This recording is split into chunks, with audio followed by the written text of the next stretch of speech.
All right, a couple of notes here before we start. A couple of PSAs for the people out there. First, I think I'm going to start the show every now and day with something to kind of, just something nice for the fans out there, the Minifans out there. Just something to remember. If you sprinkle when you tinkle, be a sweetie and wipe the seedy. 1. 2, kill Whitey. Just fucking kill the white man. I mean, what are we even... Well, it's about time. What are we even doing? You know, I'll just put it like this. I think things are usually A-okay in our community, and I'll give you the old okay sign if that's okay. I don't want to get murdered, but please. I can do that, right? Yes. Okay, that's 3 fingers and an O, Isn't that means things are okay? You're damn right. I'm just trying to figure it out. What else does it mean? It means white power, but it also means circle. It's like a circle game, right? Yeah. So I see that meme of Beyonce and President Obama and everyone doing that. They are also white supremacists? I mean, there's some evidence that would suggest it, I guess. Yeah. All right. Well, let it be known, Hero 4th, on December the 16th, the year of our Lord 2019. I am white I believe from the top of my head to the bottom of my feet. I like Bruce Springsteen, John Mellencamp, Bob Dylan, Neil Young. That's the music I grew up on. I like Clint Eastwood. I like Gene Hackman. I like I like Denzel Washington, but I don't want to talk about that with people. I'm embarrassed about that. Yeah. I love Larry Bird. I also love Dennis Johnson, but I don't want to talk about that. I am a white man in 2019. Yeah. I'll say it. I'm a white cisgender male in the year 2019. Oh, congratulations. I'm just laying the facts out there. I mean, here they are. I don't think that should be a terrible thing, but I'm aware that a lot of people think it is, and I'm willing to have a conversation about it. Others are not, but I am white, as a great friend of mine once said. White as can be. I don't know what, there's not much I can do about that. I don't think I'm going to, the C. Thomas Howell film Soul Man from the 80s, I don't believe would work today. So I don't think, I don't know if you know the plot of that film or not, Mike. I don't really. C. Thomas Howell was this was released in the theaters in the 80s. Mm-hmm. C. Thomas Howell from The Outsiders and E.T. I don't know if you ever saw E.T. or not. I did. He's one of Elliot's older brother's friends who flies on the bike with E.T. All right. That E.T. commercial, by the way, sucked. The one they did. Did you see that at the Super Bowl? Where Elliot was an adult? Yeah, they did. It was bastardizing E.T. I don't remember. I like Steven Spielberg films. I mean, obviously, it's not Steve's favorite director, clearly, obviously. No. Yeah. But, that's the thing on this show. You get a lot of diversity of thought. That's what I mean. Yeah. Sure. So C. Thomas Howell couldn't cut it academically. He wanted to be a lawyer. Couldn't get into Harvard Law School. So what did he do? Curled up that hair, put on that black face, and applied as a black guy, and got in. This film was made in the 80s, yes. Unbelievable. With, James Earl Jones is like the professor in the college. And at the end, he has a relationship, C. Thomas Howell, with Ray Don Chung, a favorite of mine from the 80s. Mm-hmm. And, she's black. Maybe her character's half black. I forget. Black? I don't remember. But she has, a little kid, and they fall in love. She doesn't know that he's actually white. My God. At the end, she forgives him. They fall in love, and they keep him in school. He can stay at Harvard Law School. That's quite a tale. It's unbelievable. And the girl, there's a girl who's in love with him, a psychopath girl who's hot in the 80s, played by Jan from The Office. Ooh. Yes. Whose dad in the movie is Leslie Nielsen. Oh, my God. It's incredible. Are you looking at it right now, Steve, or no? Oh, I was just looking at C. Thomas Howell's actor page. He was also in Red Dawn. Of course he was in Red. He was one of the leaders in Red Dawn. His dad was Harry Dean. His dad died, not Harry Dean Stanton. Harry Dean Stanton played the dad of Patrick Swayze and Charlie Sheen. Avenge Me. A great film. What a great run, C. Thomas Howell. It's in The Hitcher, too, I think. Long way of saying. Steve, by the way, doesn't watch. I don't know if you know this or not about him. He doesn't watch movies. He goes to that site and just watches individial stills of the movie. So it takes him 7 or 8 hours to watch the film. Well, he gets the gist. Yeah, but it takes an incredibly long time to watch it. But that's the kind of. Did you watch? I saw Mike saw it. Did you see Richard Jewell this weekend? I did not get to the theaters this weekend. Of course. Was it booked? I know it wasn't booked. I don't think I was the only one. Why didn't you go? That was a show mandate. I'm going to go see it this week. It's over now. What we talk about today for 2 minutes and then it's over. You missed out. My weekend was planned by the missus. Oh, well, excuse us. I mean, I guess we'll just check in every time we need you to do something, huh? Oh, shit. God. Anyway, point is, I'm white and I'm sorry. As you should be. I'm white and I'm sorry. Well, frankly, what else I can say? I'm not sorry for being white. Well, speak for yourself. I think we're a supreme race. Oh, that's true. Well, there we go. Well, first of And all, then I think to start a supreme race, you're looking at the guy, baby. Well- Nothing genetically wrong with me. I think I'm the guy to start right this ship. I stopped. I was referred to as a member of the Klan over 100 times this weekend on social media by somebody with more than 1 million Twitter followers. I think. I don't even. Who even knows? If I did, we'll get to him in a second. No, he does. I know Mike. I know he's a legend. We'll But get that's to, the thing. You called him a That's legend. the Shut the craziest fuck part. up. You called him a legend 90 times. We get it. 'Cause it's we get baffling it. to We me. get it. All right. Well, can I just do Manscaped first and shut your fucking mouth? Jesus. Please. God, believe me, it won't be as long as those goddamn reads. Jesus, we get it. It's a fucking driving range. God, 9 hours. Not a driving range. It's virtual golf. Whatever Jesus. Those graphics were jumped off the eye. No, you did a good job. Thank you. For half of it. All right. Support for the Kirkman Show comes from Manscaped, who is the best in men's below-the-belt grooming. Manscaped offers precision-engineered tools for Your downstairs area. Thank you, Steve. Just doesn't feel right. Look, I don't care. As my man Michael Jackson said, it doesn't matter if you're black or white. Everyone wants to be Manscaped, right? And Michael Jackson, God bless him, had some flaws. Fine. We can get into that. I mean, and obviously... Only in the first half of his life. Something else that right? Mike... Yeah, that's a good point, Mike. Something else that Mike doesn't think should be illegal. I mean, he would defend Michael Jackson all day. Sure. You know. But it doesn't matter if you're black or white. What a wonderful, like Ebony and Ivory, what a wonderful, subtle message that is for America to end race relations. I mean, Paul McCartney and Stevie Wonder played Ebony and Ivory. Get that for me, Steve. Would you, after the read, like to play some of that? Think of the idiots that think that this song. Geez, John Lennon must have been like, thank God I'm dead when fucking Paul McCartney did Ebony and Ivory. I enjoyed it. Living in perfect harmony. There you go. So anyways, you want your balls to stink and you want, man hair all over the place. You want to choke somebody to death with your man hair? No, of course not. Done. Go to Manscaped right now. Manscaped.com. Use the code KIRK. KIRK for Manscaped.com. Your balls will thank you. Manscaped.com. Jingle balls to the walls. Nice clean smell. Good look. You'll feel better about yourself. Your partner will feel better. Everyone, you'll feel even better if you're by yourself, you're at a hotel room in New York on, say, Wednesday night, and you're looking at a tall fellow with Russian ties, and you're looking through some stills. You want to have a nice, clean, It's been a while, yeah. pubic area, wouldn't you, Steve? Yeah, it's always a better experience when you're nice and smooth. Sure. Thank you, Steve. Manscaped.com, code KIRK, manscaped.com. Your balls will thank you. That's 20% off, by the way, with the code Kirk at manscaped.com. That's 20% off. Manscaped.com, code KIRK. 1 or 2? 2. We'll have one later, yeah. Good. Excellent. Call that a freebie in the business, right? I'm schlepping down to New York like an asshole on Wednesday, which is, I would say, we don't have to. a very brief appearance. There's still time. A very brief appearance. What's his? I'm going to get this gentleman's last name wrong. So tell me the name of the entertainer, please. Talib Kweli. Kweli. Yes. Talib Kweli, who I know was on whatever podcast. Talib Kweli was Green. Very reasonable. His full name. Talib Kweli Green. Yes. I will confess, it is a name that somewhere in my head had some resonance. I don't know why. I understand he was a successful legend. I understand he's a great, successful rapper. Wonderful for him. Fantastic. Mazel tov. I would say Steve would. That's great. Good for you. Congratulations. All that stuff. The battle for the congratulations shirt, by the way, continues to wage on. It's just like putting something in the fucking Supreme Court. It's a fucking shirt 9 people will buy. It costs $400, okay? I mean, just put the fucking thing out. So, somebody give me, I've heard like 4 different origin stories. Right. For how this got into our world. Oh, I still don't know either, really. So I kind of know. I think it was a Stoolie or a Minifan, pretty sure a Minifan tweeted to Talib something about Barstool, and he responds with, Barstool, sexist, racist, blah, blah, blah. So Sure. I replied to him, hey, do you want to come on the Kirk Minihane show? Good job. And Good producer. then we're off to the races. Okay. And, That's all it took.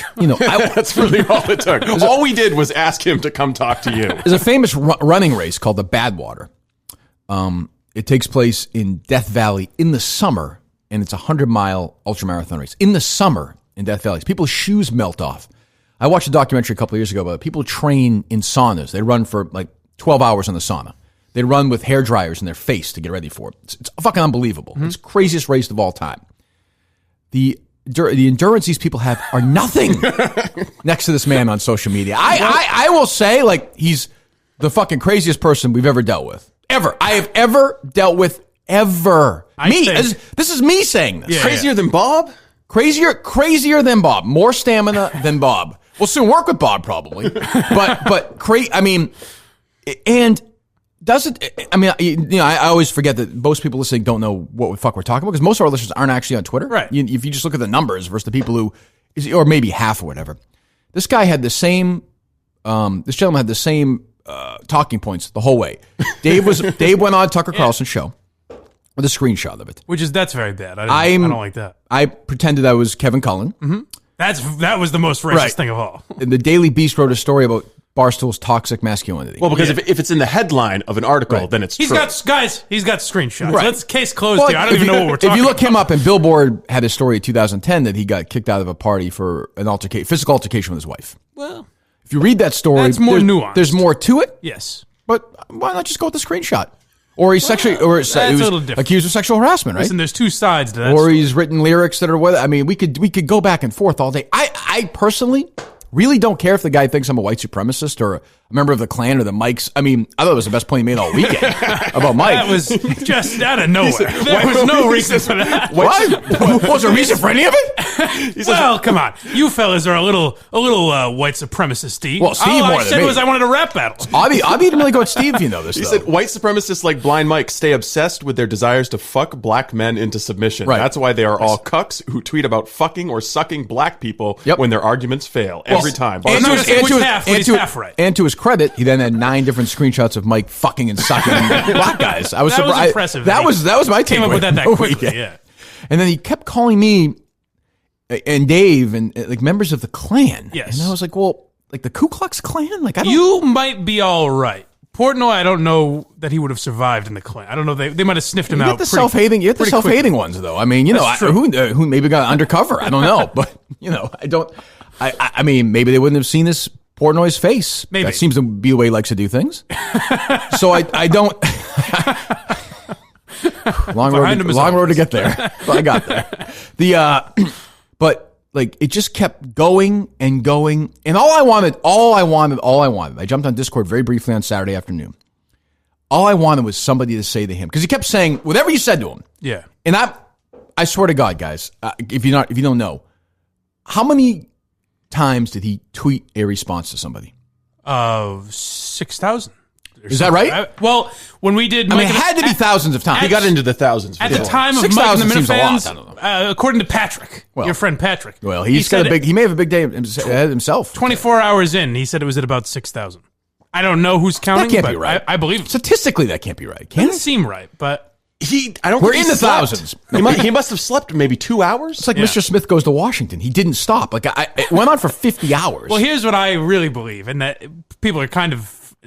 It's an oversight, but for some time now, the Minifans have been looking for this guy, and he for them, I think.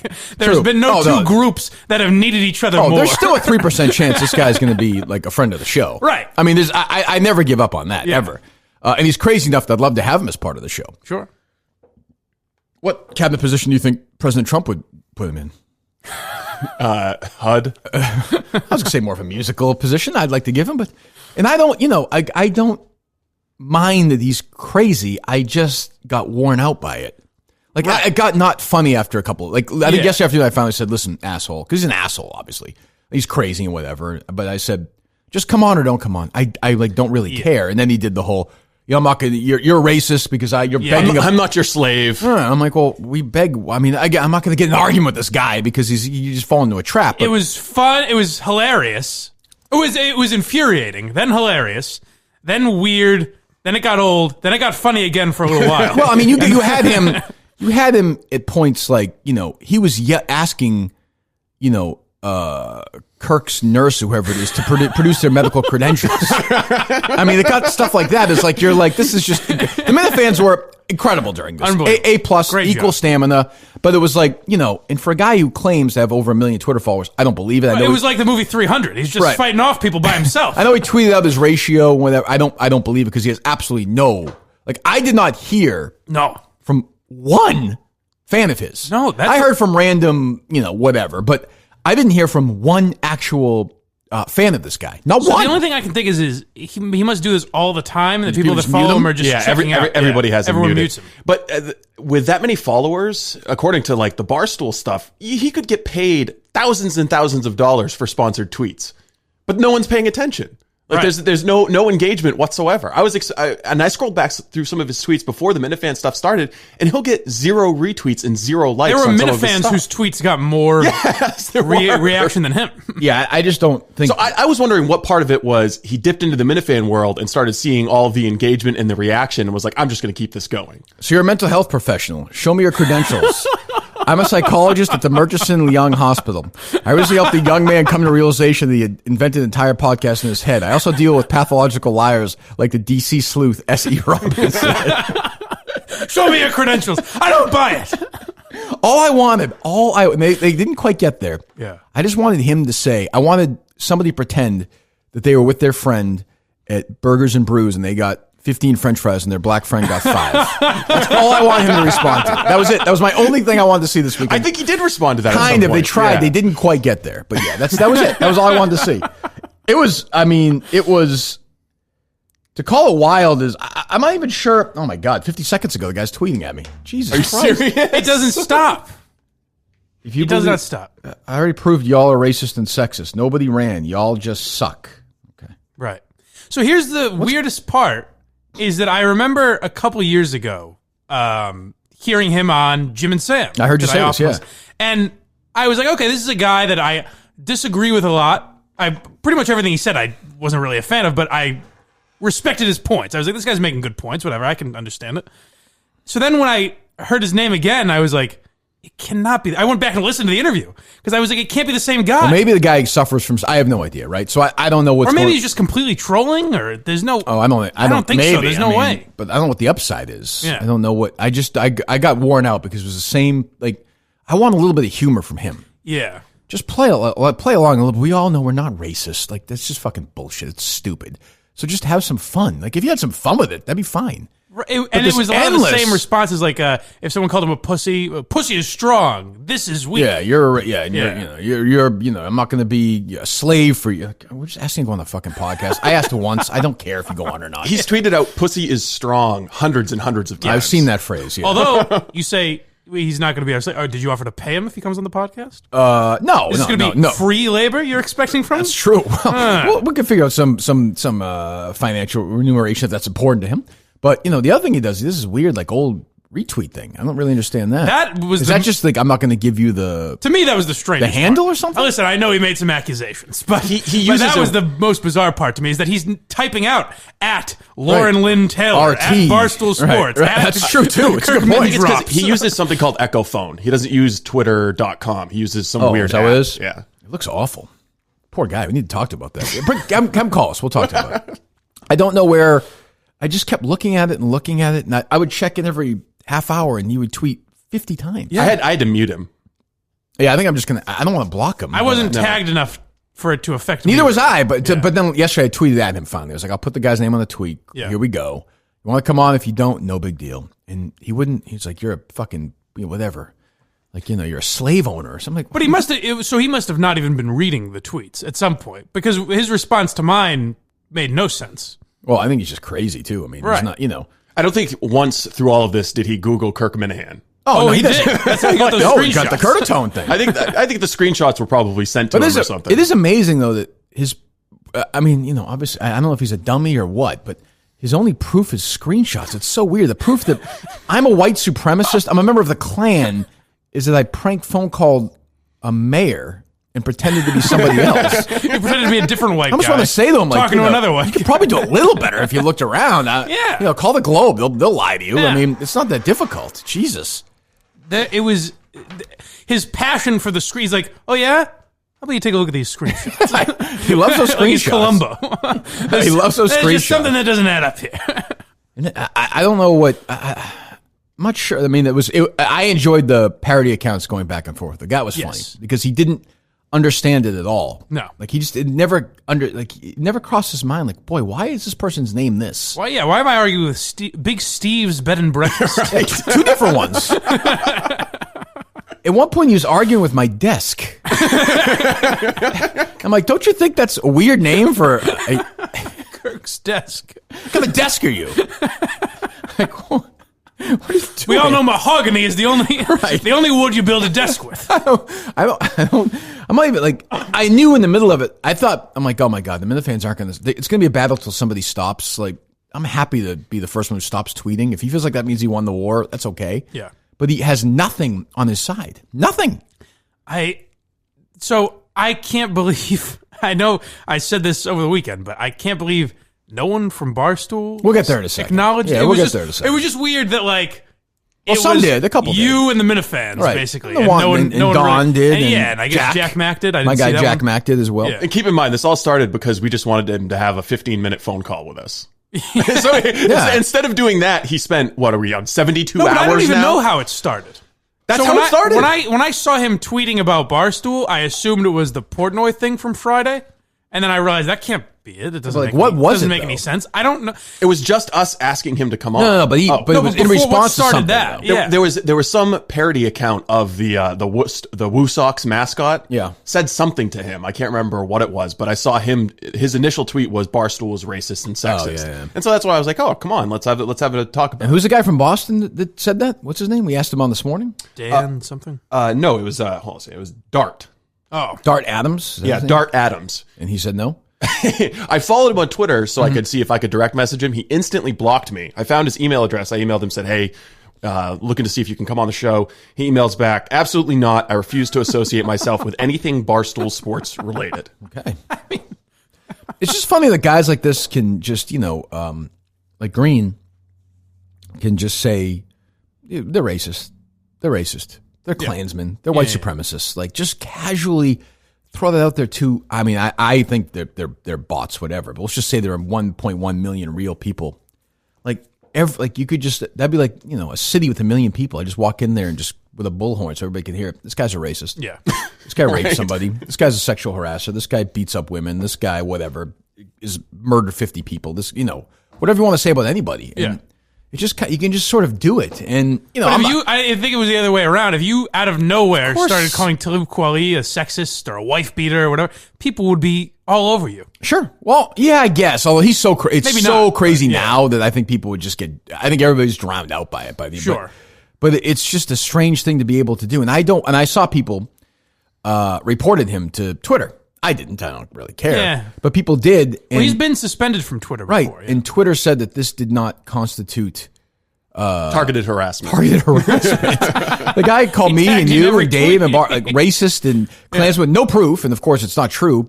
For 2 days to 1 million people in Twitter. Now, it's because he's black and liberal. And that's the whole story. I mean, that's it. You can get away with that in this world if that's the case. And you get away with it. So he got away with it. And I mean, I don't really care because he'll just go away. Like, he will never, he's even fading a little bit. He'll fade a little more, and then it'll be the holiday. And then we'll come back and he'll be somebody, there'll be songs written about him. May have been already. Yeah. And there'll be jokes. And every once in a while, he's now just another character in the world. That's it. And it was fun for a weekend. And the Minifans did a great job. And the guy's a fucking idiot.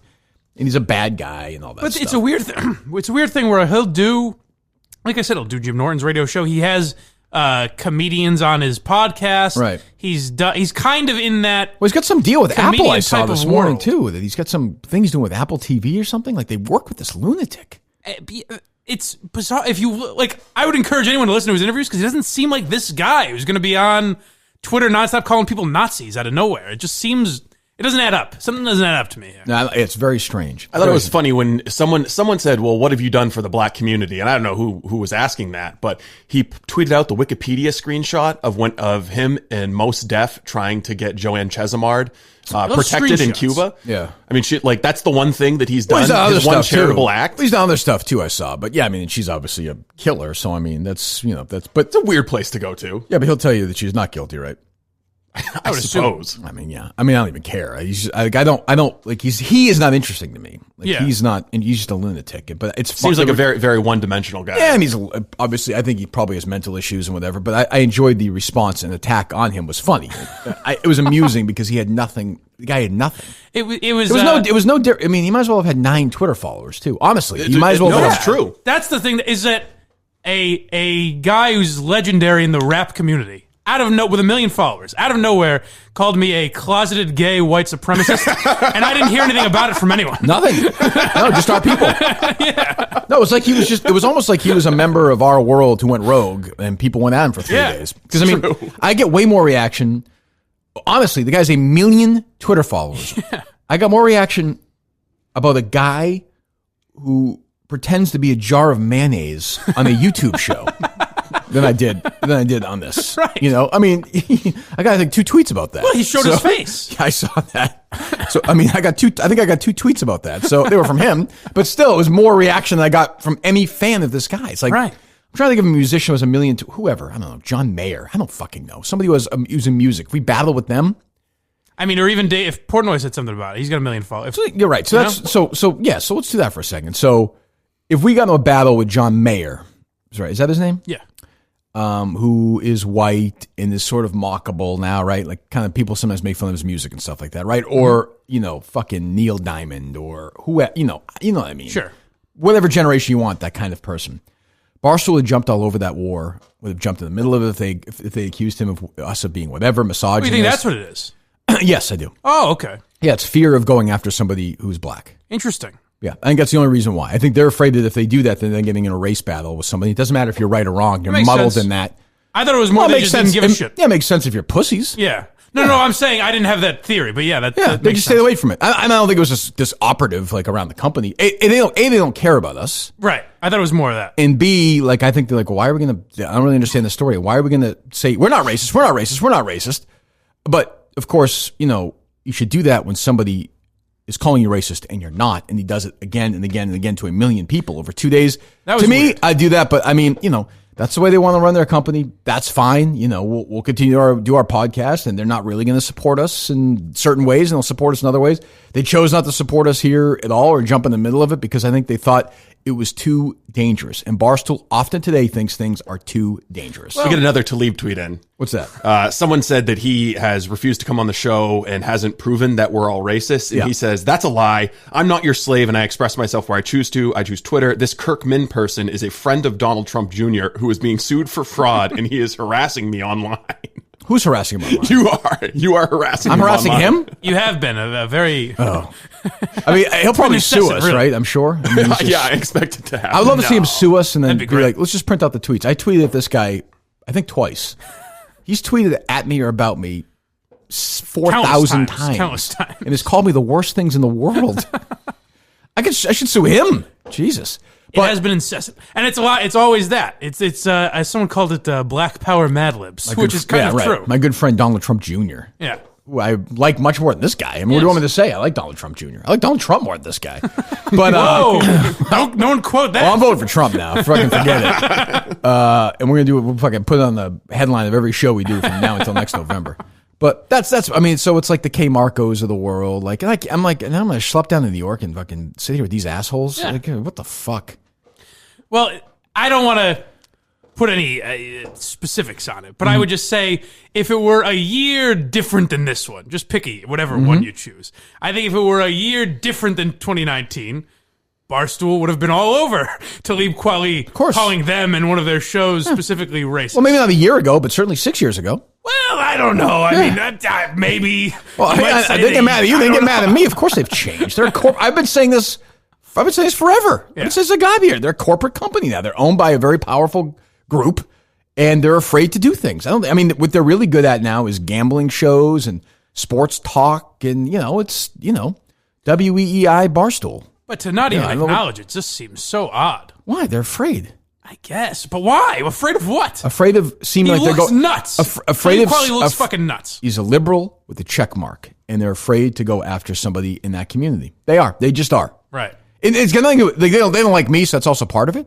But like Barstool Breakfast this morning, there's no way that shithead Willie Colon didn't see that he was putting on like 50 different tweets. Right. More than that, he called Willie racist as well. Suck a dick. He did. That's how you should respond. He did. Did you see that? Yes, he I did. So I mean, are they going to talk about that this morning? Probably not. No. Now the show at the Cousins, they do important stuff. So I'm not going to get in the way of them. Well, they God bless honestly do them. great, some captivating work. God bless some them. Truly captivating work. We'll get there in a second. I have to be okay with the trade-off of they leave us alone and then they leave us alone. I get upset with it yesterday afternoon. I was sort of pissed off. Now it's kind of like, what am I going to, this is who they are. They're not going to get in these battles. They want to have fun. They want to talk about football. They want to, TikTok. They don't care about these issues. So, which makes it more unbelievable that they're so targeted like this. Right. Why they allow it, I'll never know, but they allow it. They allow it. I don't allow it. They allow it. I work for them. So, whatever, but it's mystifying to me. That's the thing is, Talib Kweli's calling a place white supremacist that is afraid of even acknowledging that they're not white supremacists. That's what I'm saying. Well, that's what I mean when they're like EEI right there. Like, that's the same thing EEI would do. Right. Like, why are you giving this guy attention? Don't do that. It doesn't matter what the truth is. It gets all muddled, and then you're arguing with this black guy, and you're saying you're not racist. Which, by the way, I'm not even saying. If the guy wants to think I'm racist, I don't give a shit. Yeah. I know I'm not. So let him. That's all he does. It's his whole life. But even take the race stuff out of it. Just the idea that Talib Kweli and Kirk Minihane are going back and forth about anything seems like something they would write about. Or I think it's funnier that it wasn't even me. It was the Minifans. Right. That's even funnier. This guy's arguing with fucking parody accounts. Even to leave the race shit out of it and just make it that make it the Minifans the bad guys. The Minifans going after another legend. Right. But they don't care about us. Just have What are you going to do? I was surprised and not surprised. But it's kind of they don't care about issues. They don't. Yeah. They care about But the amount of nothing again. Nothing. I just can't believe it wasn't addressed at all. I mean, I don't know. Except for I know Donnie and Jack. like Trent, who I like, and those guys like Trent fist bumped Tiger Woods this weekend at the President's Cup. I don't know if you saw that or not. Yeah. Like they think that's awesome. Yeah. Well, okay. I mean, I don't. It's another human being. Like I don't know. Okay, great. But they make a big thing out of that. That's the stuff they care about. Right. So why should I get worked up that Riggs doesn't want to get? He doesn't fucking understand it. Would you say there was ever a year in time that they might have cared about something like that? I don't know. Maybe. I think they would have never. Yes, but I don't think they've changed in the fact that they only care about themselves. Okay. Like they don't care about right. us. Yeah. They just don't care about us. That makes sense. We're newer. We're not part of that. And a guy like K. Marco is never going to take our side in this because he's afraid. He's afraid to seem like, hey, I'm arguing against a black guy about race. Yeah. Well, the black guy's a fucking idiot and he's a lunatic. K. Marco would probably agree with Talib Kweli on this one. Maybe. Yeah. But that's okay. But my thing is I'm going to fucking New York on Wednesday to fucking go to some party with these people. That's going to be weird. Why am I doing that? So we'll do the show after I'll go to the meeting because I'm interested in the meeting. We'll do the show after and we'll just sit there for 10 minutes and we'll leave. All right. Okay. I mean, the Minifans don't give a fuck about what some person is like at Ellie Schnitt's like at a dinner. They don't give a fuck. Who knows what craziness could happen? Yeah. So we have a busy enough week anyway. We're trying to jam 50 fucking things and we'll try and do some of Wednesday's show tomorrow, I'm sure, because we're fucking traveling out there. We're doing all that, right? Yeah, we're going to do 2 shows tomorrow. Yeah, we'll see. What's up with Brandy? Brandy's Friday. She's Friday here. Yes. Oh, good. Okay. Yeah. All right. Okay. And then we think we're going to do best of for the holidays? Yeah. Minifans will love that. Can't win no matter what. Well, they will. They do. I think that they actually will. It's not like some of these podcasts try to shove a best of like once a week or once a month or something like that, but we've never done a best of, so I think people will actually appreciate it. Yeah. All right. Who's going to be in charge of picking what makes it? Well, I think we can talk about it on the show if we want, or I can just do it. I don't know. That's a good idea. No, we can talk about it at some point. We'll figure give it some out. suggestions. When are we going to drop it? But I was thinking probably on the 23rd, like the beginning of Christmas week. Is that Monday? Yeah. Oh, all right. It's fine. Whatever you want. Then we're back when? The 2nd? Yes. So we're back Thursday and Friday the week after that. Yes. Okay. Yeah, whatever you guys want to do. I don't really care. That's fine. But yeah, so I mean, like yesterday afternoon, for some reason I was like seething. I was like, fuck these assholes. They don't have our backs ever. These guys call me. But then, they legitimately don't care. Yeah. They don't. So what am I going to grab them and say care? They don't care. No, but even I was surprised even like Kevin didn't go. But the what story's the not. fuck is But this? the story to them is not funny because race. Like this idiot's made it about race. 'Cause that's all he does. Yeah. So we can't have any fun with it. Is what they're thinking. Is my guess. I guess. So if it was Eminem, we might be able to have more fun with it. Well, like I said, if it was John Mayer, they would do it all day. Yeah. Yeah. If John Mayer was like, "Oh, I would never go on the Kirk Minihane show because whatever," or Dave, it would never end. But they are trying to. Yeah, or if it was This Deadspin is saying what or- happens when yeah. a company becomes more corporatized. They stay away from things that are polarizing. And if you do that long enough, not this year, not next year, you're going to be no different than anyone else. You're going to be just like everyone else if you keep doing that. No. That's crazy talk. They haven't changed a bit. They've Now, I will always say, been- but I will also say at the same time, the guy who is the face of the company, like, was all over the place and didn't hide behind that on Friday in a story that every other company in America would hide behind. Yeah. So it's selective. But then one day it won't be. One day they're going to say, geez, I don't know about that video. No, Do you think that had anything to do with No. Portnoy not responding to it? No, he didn't care. He doesn't care. He doesn't even care. I didn't know if that would if he would look like he's trying to deflect or something like that. I think they're pretty open about that. I think. Yeah. I don't know. Seems like they have to. Did anybody delete anything involving that or no? No, I don't think to my so. knowledge. I think for them, it's just it's the upside conversation. Right. Is there any upside to them weighing in on the Talib Kweli, Kirk Well, Minihane I think the upside would be solidifying, Stories, well, page also views, solidifying loyalty from our people. Yes. Yeah. Because I think our fans, and the current, I suppose, current president of the Minifans, if we're going to, for now. we'll get to in a second. In this interview with Erica, said he sort of said there's this belief that the Minifans don't like Barstool and there's this war. This doesn't help that. No. I mean, it just does. I could tell you all day. I tell you every day how much I like Erica, and I do, and how Dave's been good to me, and he has. But the Minifans hear that, and they still think, well, when it gets hot, Albright, even this, which is not as serious, that Barstool is nowhere to be found. Right. They don't care. It's all, I mean, And I know Erica was aware of it. Yeah, some I know of it. that. Some of it's, I guess, that we're not in the building. But if KB was going at it with Talib Kweli, it'd be all they were talking about. Correct. Today. They would do so a it whole. just seems weird. That's that a good they're point. not- Yes, but because he's sort of looked at as goofy, and Yeah. whereas I'm not. I mean, it's Yeah. about me, the sort. You know what I mean? Like They it's think you did something to. not deserve even that. They this. just think that when I get around it, it gets the Minifans and things get bigger and escalated, and they're like, well, we don't know what to do with this. Well, you're too dangerous for Barstool. I am too dangerous for Barstool. That's true. I mean, but they brought me in. They knew what they were getting. I think they knew what they were getting. They let you do what you. I mean, they've never Completely. edited anything out of the show. Absolutely, or, completely. I will say totally. this one, no one could have predicted, though. I don't even understand it. Bizarre. Absolutely bizarre. I don't even want to respond. Like she's just actually. I was saying this to somebody yesterday. They was like, tomorrow's show's gonna be 6 hours. I'm like, well, why? The guy's kind of a bore. The Minifans At were a funny. certain point, how much are you going to say about Yeah, it? It what was do you- hilarious to watch. Yeah, the Minifans were funnier, but were- this has done nothing to help prove that you're not in an institution, though. I guess. I don't know. Who knows? But like I said, tomorrow will be less, and the next day will be less. And then once in a while he'll pop up again, have a little fight with somebody, but these guys. How many of these people? I mean, he's no different than Cynthia Dill. Right. I actually like him more, honestly, if I'm being honest. Yeah. But because at least he's not, he's not phony. I'll give him that. Yeah, go back and forth. No, sort of. But I mean, he's just, he'll go forth. He has a card. He plays from the top deck. Yeah. And you can do that in America in 2019 very well. It was more because, I mean, you hear people throw out Barstool's racist and sexist all the time. Mm-hmm. It was more the weird things he was doing, like the way he was tweeting. Yeah, it was just repeating odd. himself over and over. It was just all odd. so strange. So strange. Jesus. I don't know. So that's where I'm at with that. I'm not sure what, but don't you think that's why Barstool stay out of it, Steve? Because of the race thing? Yeah. Yeah, of course. Yeah. There's no other reason. Yeah, no, it's upside, and they can tweet out a picture of an African American woman and say, "Whoo, she's ugly," but they don't want to weigh in with a prominent member of the entertainment community. Yeah. And I also think they looked at his claims against me and said, we want to let Mike come out on his own. That's true. That's a big step, a big moment in his life, Jesus. Well, support for the show comes from Manscaped. Men's below the belt grooming. We know that. 20% off with free shipping. You look better. You smell better. You have your deodorant. You have your moisturizer. It's the smelliest part of your body. Get on it right now, and the products smell good. The manly scent is attractive and will help set the mood, if you knew what I mean.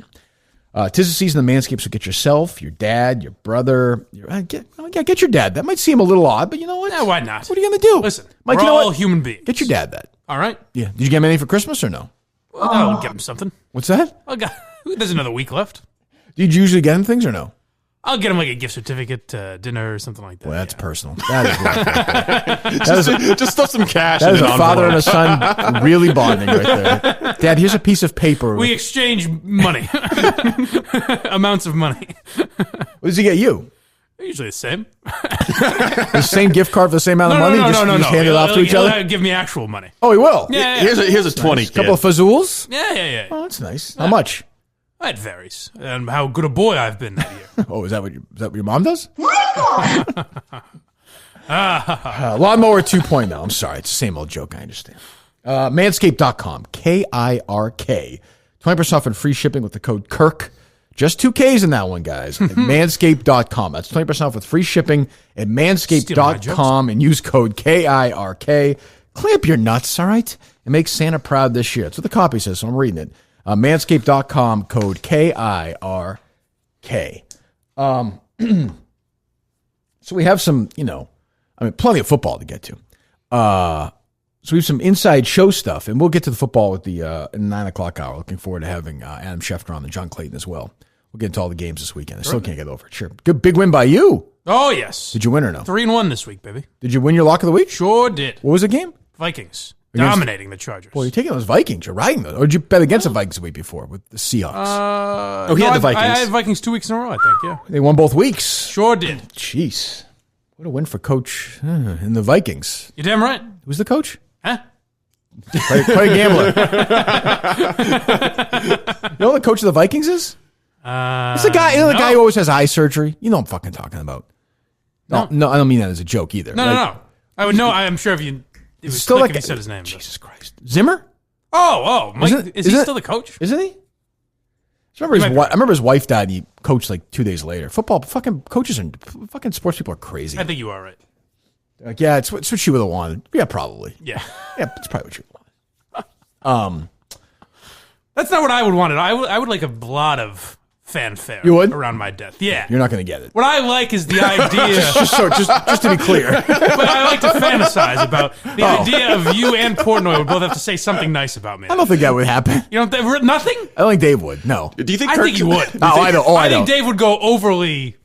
No, I think he'd like more than he. I think Dave would be like, you know what? Here's an easy target. He's dead. I can look. This is a good chance for me to look like I'm a tough guy. Oh, and he maybe would shit all over you. There's no downside. Mike, I think we would just go on. We would just bring in somebody else the next day and never. No, we'd never even mention it. If you died at the office Christmas party this week, I'm pretty sure Portnoy still wouldn't go to your funeral. Oh, I don't think he'd go to my funeral, but he'd say something about it. Yeah, he'd say we had no role in the death of Mike Geary. No, he'd celebrate. He'd be like, fuck, I wanted this fucking guy dead. He'd do his whole, because again, there's no downside. Right, you're right. Like, they would be like, oh, he's an epic takedown. God damn it. Yeah, easy. You're right. That's unfortunate. And we should do that, Steve. We'd say nothing. We'd just bring somebody in the next day and never mention it once. Call him Blind Mike. Just keep. Just be like to the guy, be like, oh, franchise. How's your mom? He'd be like, well, I don't know. Like, I've never, what? Like, you blind fuck. Come on, play along. What? Like, you're a comedy expert, right? Huh? I feel like, is that Dave Cullinane? It sounds, why is he so angry? Warthog? This person is. So I saw Richard Jewell yesterday.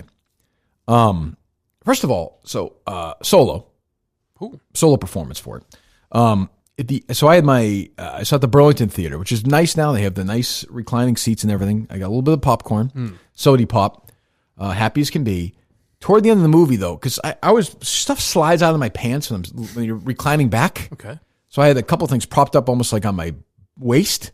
My money clip fell fell into a part of like the seats where they literally couldn't get to it. You know what I'm talking about? Yeah. Where I had to the movie. So you had to have the recliner up and go under it? Well, the woman next to me, 3 seats away. I'll say there were seats available for that showing if you wanted to go see it. Yeah, it was maybe a quarter full when I went. The woman was like, you can lift the seat up. So I lifted it up and I'm like, how the hell do I turn my fucking light on this phone? I had no idea. I was totally baffled. It took me 20 minutes to find this thing. Now my hand in the seat. This is after the movie? You waited until after? Huh? This is after you waited until after the movie? Cool, because it was light. Yeah, I couldn't. You know what it's like. It's all of a sudden light appears. It was all sticky, and like I washed my hands for like 20 minutes. I thought I was gonna puke. That was like the highlight of the whole thing. I would say the movie was. I saw you give it a huge I liked review. it a lot. It felt like to me like a little TV movie. Like it was not. It was very, very, very simply told. So full disclosure, I don't know a lot about that. So maybe it was. Full disclosure, I believe you when you say that every time. So maybe that's why. Yes, you don't really know the story, right? You probably knew a lot more about it than me, so maybe that's why. It was okay. Yeah. The guy was good. The guy was good. He did great. I will say this: the big controversy. Maybe that's why I was mystified that anyone took that away from the movie. Oh, I thought. Oh, really? If I was a family, I'd be like, if it's not true, I'd be like, what the fuck? Really? Like she literally like runs her hand on his leg. She has her hand by his dick. But also, she's basically making out with him. She like it's not this. So it's not subtle. No. John Hamm's like, this is going to happen. And she's like being all flirty, and they make her out to be like the villain in the film. Now they kind of try and give her redemption. John Hamm look worse. John Hamm as well. Yeah. And then she originally said, Olivia Wilde said, like, why isn't anybody saying, like, hey, an FBI agent traded sex for, giving away. Like, that's also part of it, too. So that was my takeaway is they made him look like more of an asshole because even, like, the next day they're like, why was this leaked? Yeah. And they're giving him shit for it. Yes. So I thought... But, I could see... They made her look like a whore, though. They did. They totally did. She fucked the guy for the story. If that's true, that's true. But if it's not true... It is weird to give her a real name, person. Yeah, and they made her out to be like At one point, there's no fucking way this happened. She walked back into the paper the next day when she broke the story, and there was like a standing ovation. And she held the copy of the newspaper over her head and was like jumping up and down. I'm like, that does not fucking happen in a newspaper. My biggest problem with the movie was one line, and I don't know if you picked up on this. It might have been her. It might have been Scruggs. I can't remember. But it was said by her or another reporter that like when the Richard Jewell thing happened, and they go, well, let's just hope he's a character or something like that. And I was just like, ooh. Hope he's interesting. Yeah, I hope he's interesting.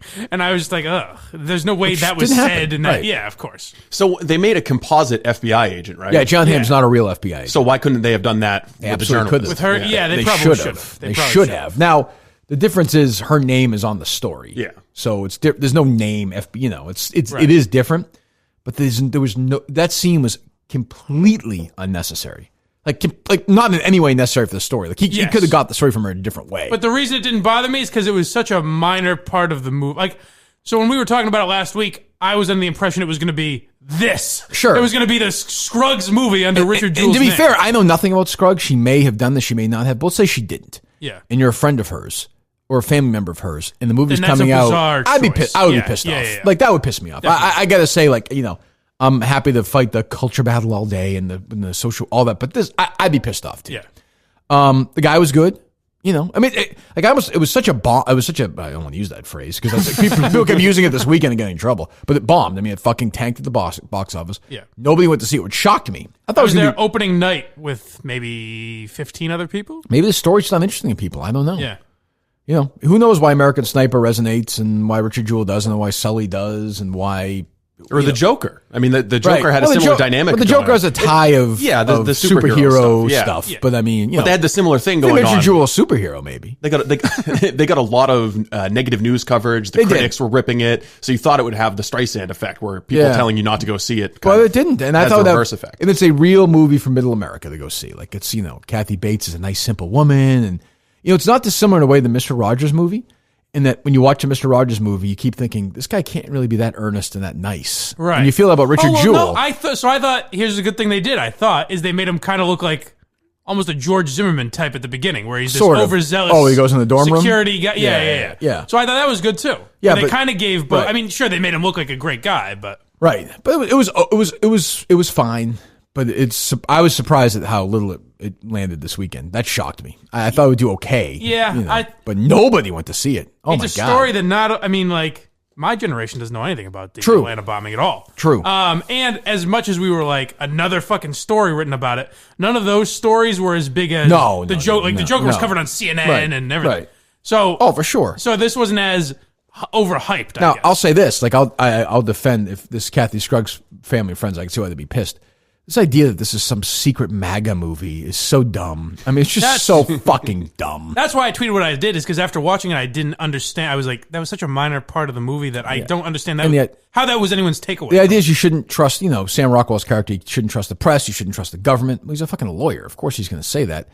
And secondly, it's true. Like, you should always question things. I mean, that's what reporters do. Like, I don't, this idea that we should all fall in line with the government and with the media leading that charge is scary. He should not sit down and suddenly make a pro-Trump film. That's not what happened. No. He told the story about Richard Jewell. It would have been sort of, remember originally I was going to be Jonah Hill and DiCaprio was going to play Rockwell's part. I'm glad, I think Jonah Hill would have done a good job, right. But I think the whole time I would have been thinking, hey, Jonah Hill's doing a good job. Right. So it would have taken away. Also, that Rockwell character, while good, seems a little bit beneath DiCaprio. Like, that's just a small role. Like, he's not playing that would be surprising. That's not going to happen. It would have been a much different movie if it was those two. Do you think this is going to be Eastwood's last film? No. Nope. He's putting together something right now, I saw. I forget what it is. I mean, he may die. He's going to be 90 in May, but I think he's going to keep working until he kicks. I mean, if you're directing movies when you're 90, you might as well direct them if you're 96, right? Yeah. Well, I think there's a big difference between 90 and 96. Yeah, I don't know. Once you get up there, every year I guess starts to be a lot. Yeah, I guess. But, there's little things like when an old person directs a movie, like there's just little things they miss, though. For instance, Kathy Bates is always on top of every story while he's a hero. And then it's in the newspaper that he's the main suspect. It's all over TV. And the FBI agents come by his house and they're like, yeah, you want to come by? And he's like, yeah, no problem. And he leaves. And like Kathy Bates then just turns on the TV. It'd been a story for it'd been in the newspaper. Why is Tom Brokaw how did she not know about that like a day later? Yeah. Like their phone's not ringing. Like it's just weird, lazy things. It didn't quite add up, but it was fine. I would give it Mike liked it more than I did. I'd give it a light recommendation. Mild thumbs up, as my friend Gene Siskel maybe if you don't know anything about it, it might be that's better. true. Yeah, that's true. But yeah, so I don't know. So let's forget that. Let's get to the important stuff. I could not believe. I love DEC. Oh. This is not an MHP situation. I love this guy. Yeah. He's the current president of the Minifans. Mm-hmm. He's been president for a long time in this world. If you think about it, he's gone through a lot of wars already. Yeah. He's kept a steady hand.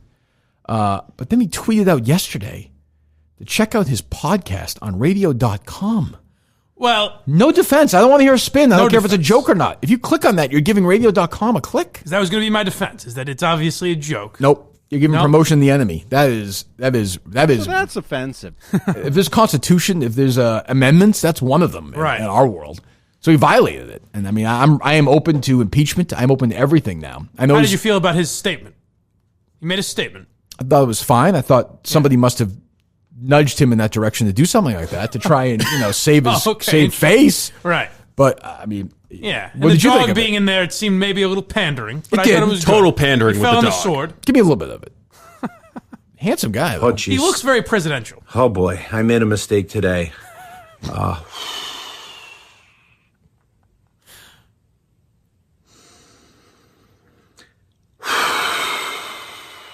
I like his acting. Takes a while to get going, but yeah. I made a post saying that our podcast was on the radio.com app. My purpose was to show that Entercom was a bunch of dummies, but turns out I'm the dummy. And I think it's a good idea for me to resign my position as president. Good. Done.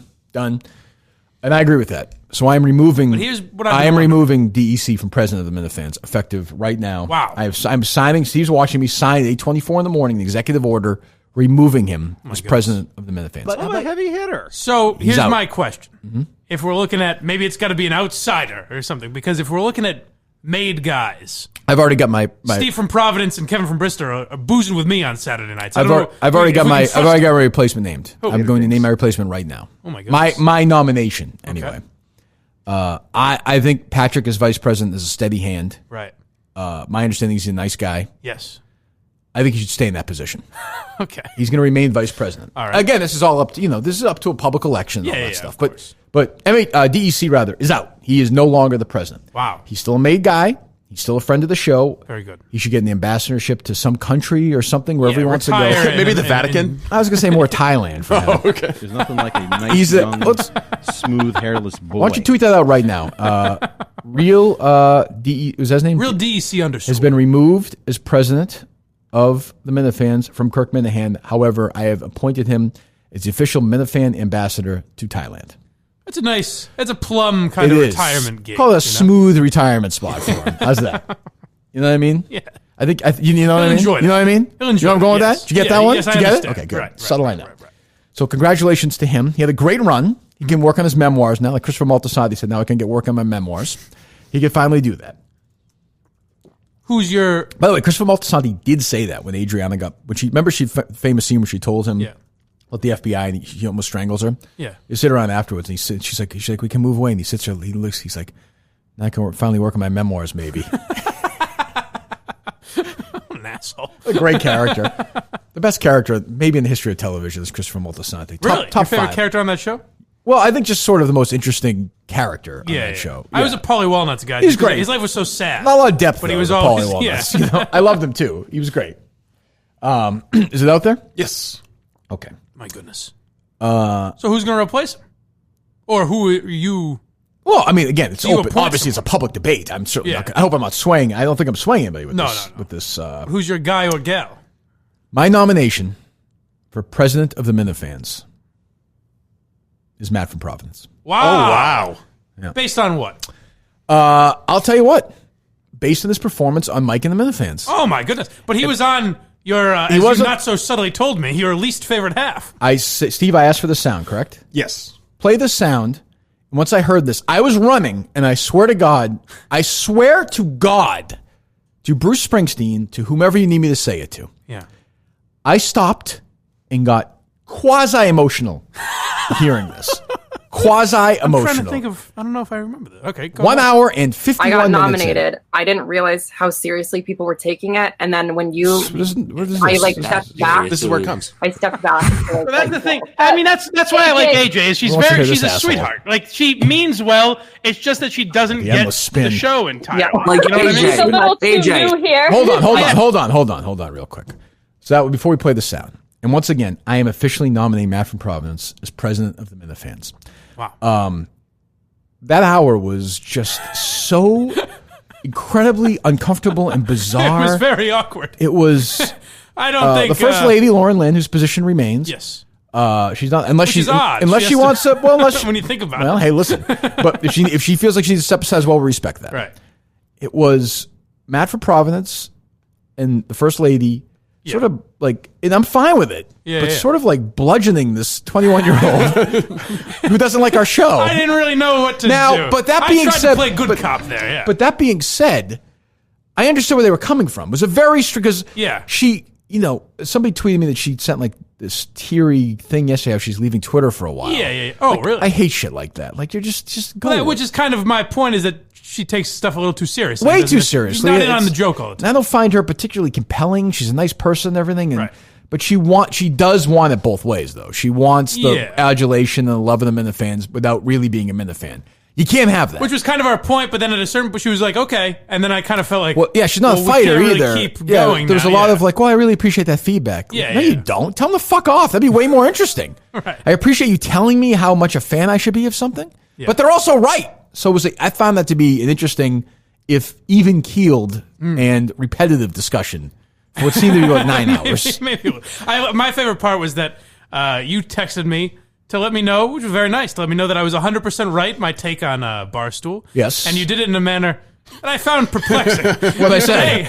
Hey, second half of the show sucked, but you were 100% right about Barstool. It wasn't even and a I fu- thought, why include the first? That has nothing to do with It's this. just constructive feedback. Listen, you gotta take the good with the bad. And it's really nobody's individual fault. It was Right. just a weird. Well, I guess it was your fault. It's your show. Sure, yeah. But it was an individual. Like they were both right. Yeah. She's wrong, but at the same time, it just felt like. But this is weird double standard where you can't bully or even fight with somebody who's younger, Yeah. and transgender. But at the same time, And we kind of did. but at the same time, she would say. But at the same time, she would say that she doesn't want that double standard. Right. But She would yet say, you "Go feel for it." like you can't. It's just the way it is. And like I am not a fan of her and the groupie being like I heard like thank you Minifans. Like you're Yeah. not. That's Yeah, not. yeah. That's not. Nobody fucking. That's why people hate you. Right. That's all I would say. But I don't know. Anyway, we're getting a long way of saying. Oh, so this is what Matt from Providence got you emotional with. I'm not gonna lie to you. I'm not gonna say I teared up, I don't quite remember what he said. I'm curious. but I got a little emotional. I did. All right. Yeah. I slicked back my hair, threw on the top half of a suit, and addressed the Minifan Nation on Twitter. Like that. Very handsome. If you knew me outside of Twitter, you'd be like, "What the fuck? This is like it's not as serious as it." And that, you know what? That could have something to do with you're not in it every day, so like the level of sarcasm is just. I feel like it's different than anywhere else, and it's around the clock, and you never know what's satirical and what's real. But 99% of it's satirical. Yeah. Yeah. Well, that's an interesting. So That's not what I want. That's what was at 150. 151. I said, you fucking idiot. That's not the sound I wanted. Jesus fucking Christ. How hard is that to do? Was it? Talk Because about they're being losers, obviously, and I'm just like, all right, so this golf tournament. Go back. all Go right. back 20 seconds. Jesus Christ. How fucking hard is this to do? I'm not saying 150. I did not. Stop it for a second. What does the text say? What does the text say? I was not in on this. It says 1 hour, 51 minute mark. Okay. I got it right here. What did you? Well, I just heard it. I know. But what did you play originally? I played 150. Got the wrong cut. Well, that'd be like playing, sound from Apocalypse Now. It's not the same sound. Your argument is you picked the wrong sound. Yeah, I'm not arguing. I'm sorry. Yeah, but how do you get that wrong? That 150 is pretty close. Must have just misread the tweet. No, tweet. I texted it to you. Sorry, text. But I get this huge buildup.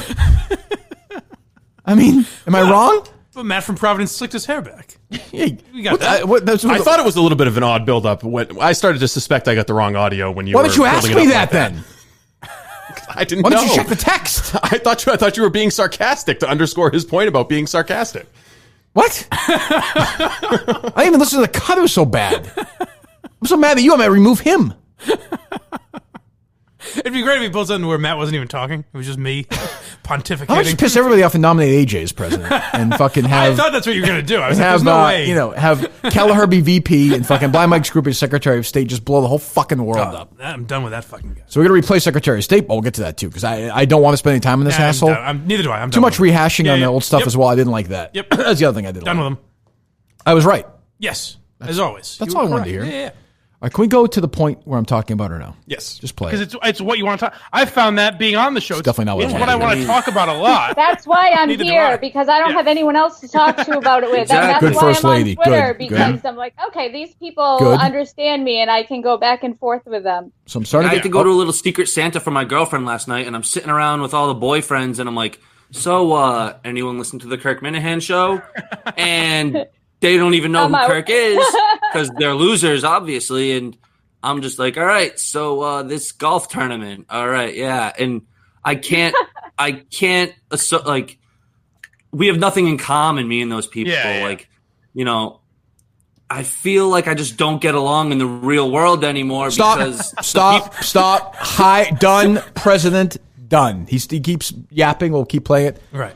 I feel like I don't get along in the real world anymore. Yeah. That's so it. you're saying that's a presidential. That's Yes. the guy that knows how to lead He's the Minifans. in. He goes to Madawaska. Yes. He goes to Jack's Abbey. Right. DEC, for all his great qualities, isn't that guy. We don't need that guy right now. It's And time. remember, he distinguished himself with prank phone calls as well. One of the great prank phone call artists of all time. For sure. He is now and forever, in my opinion, a made guy, number one. Whoa. A made guy. Wow. And if it's up to me, if I have a vote in it, the next president of the Minifans, Oh, my goodness. Matt from Providence. That's big. So Matt from Providence is really the new MHB, kind of. It seems like what he's coming along as. Yes. Unbelievable. Well, I mean, What a rise. Well, much as the next MH. Well, in some ways, yeah. yes, he's the Doing guy. important investigations. He's a found made jewel. guy. DC remains a made guy. Yeah. But he, you know, it is like the post presidents. He's gonna, like I said, write his book. Maybe find he's go to Thailand. Maybe find a charity he likes. Yeah. You know, do his thing. Right. Whereas And maybe it'll be like Bush, where there'll be a more flattering remembrance of him. Jimmy after- Carter afterwards. or something like that. He's going to start Yeah. painting. My guess is probably be more like Clinton post presidency, but I don't know that. More like Clinton during presidency. Yeah, that's true. But I think it's time. Do you guys have a problem with that nomination? Not Not at at all. all. Okay, that opens up Secretary of State. Lots of correct? disagreement here. Yes. Yes, it Okay, does. well, we need to find that. So Interesting. that's important as well. So I want a fighter for Secretary of State. right. I want a real troublemaker, a real rabble rouser. So Oh, well. I'm going to let the Minifans and the Mincels appoint their own secretary. I'm staying out of Secretary of State. I have a suggestion. Go ahead.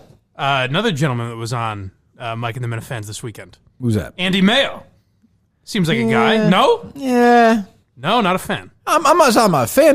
That's fine if he wants to run for it. Let him run Seems for like a it. fighter. Seems like the kind of guy that would fit that role. True.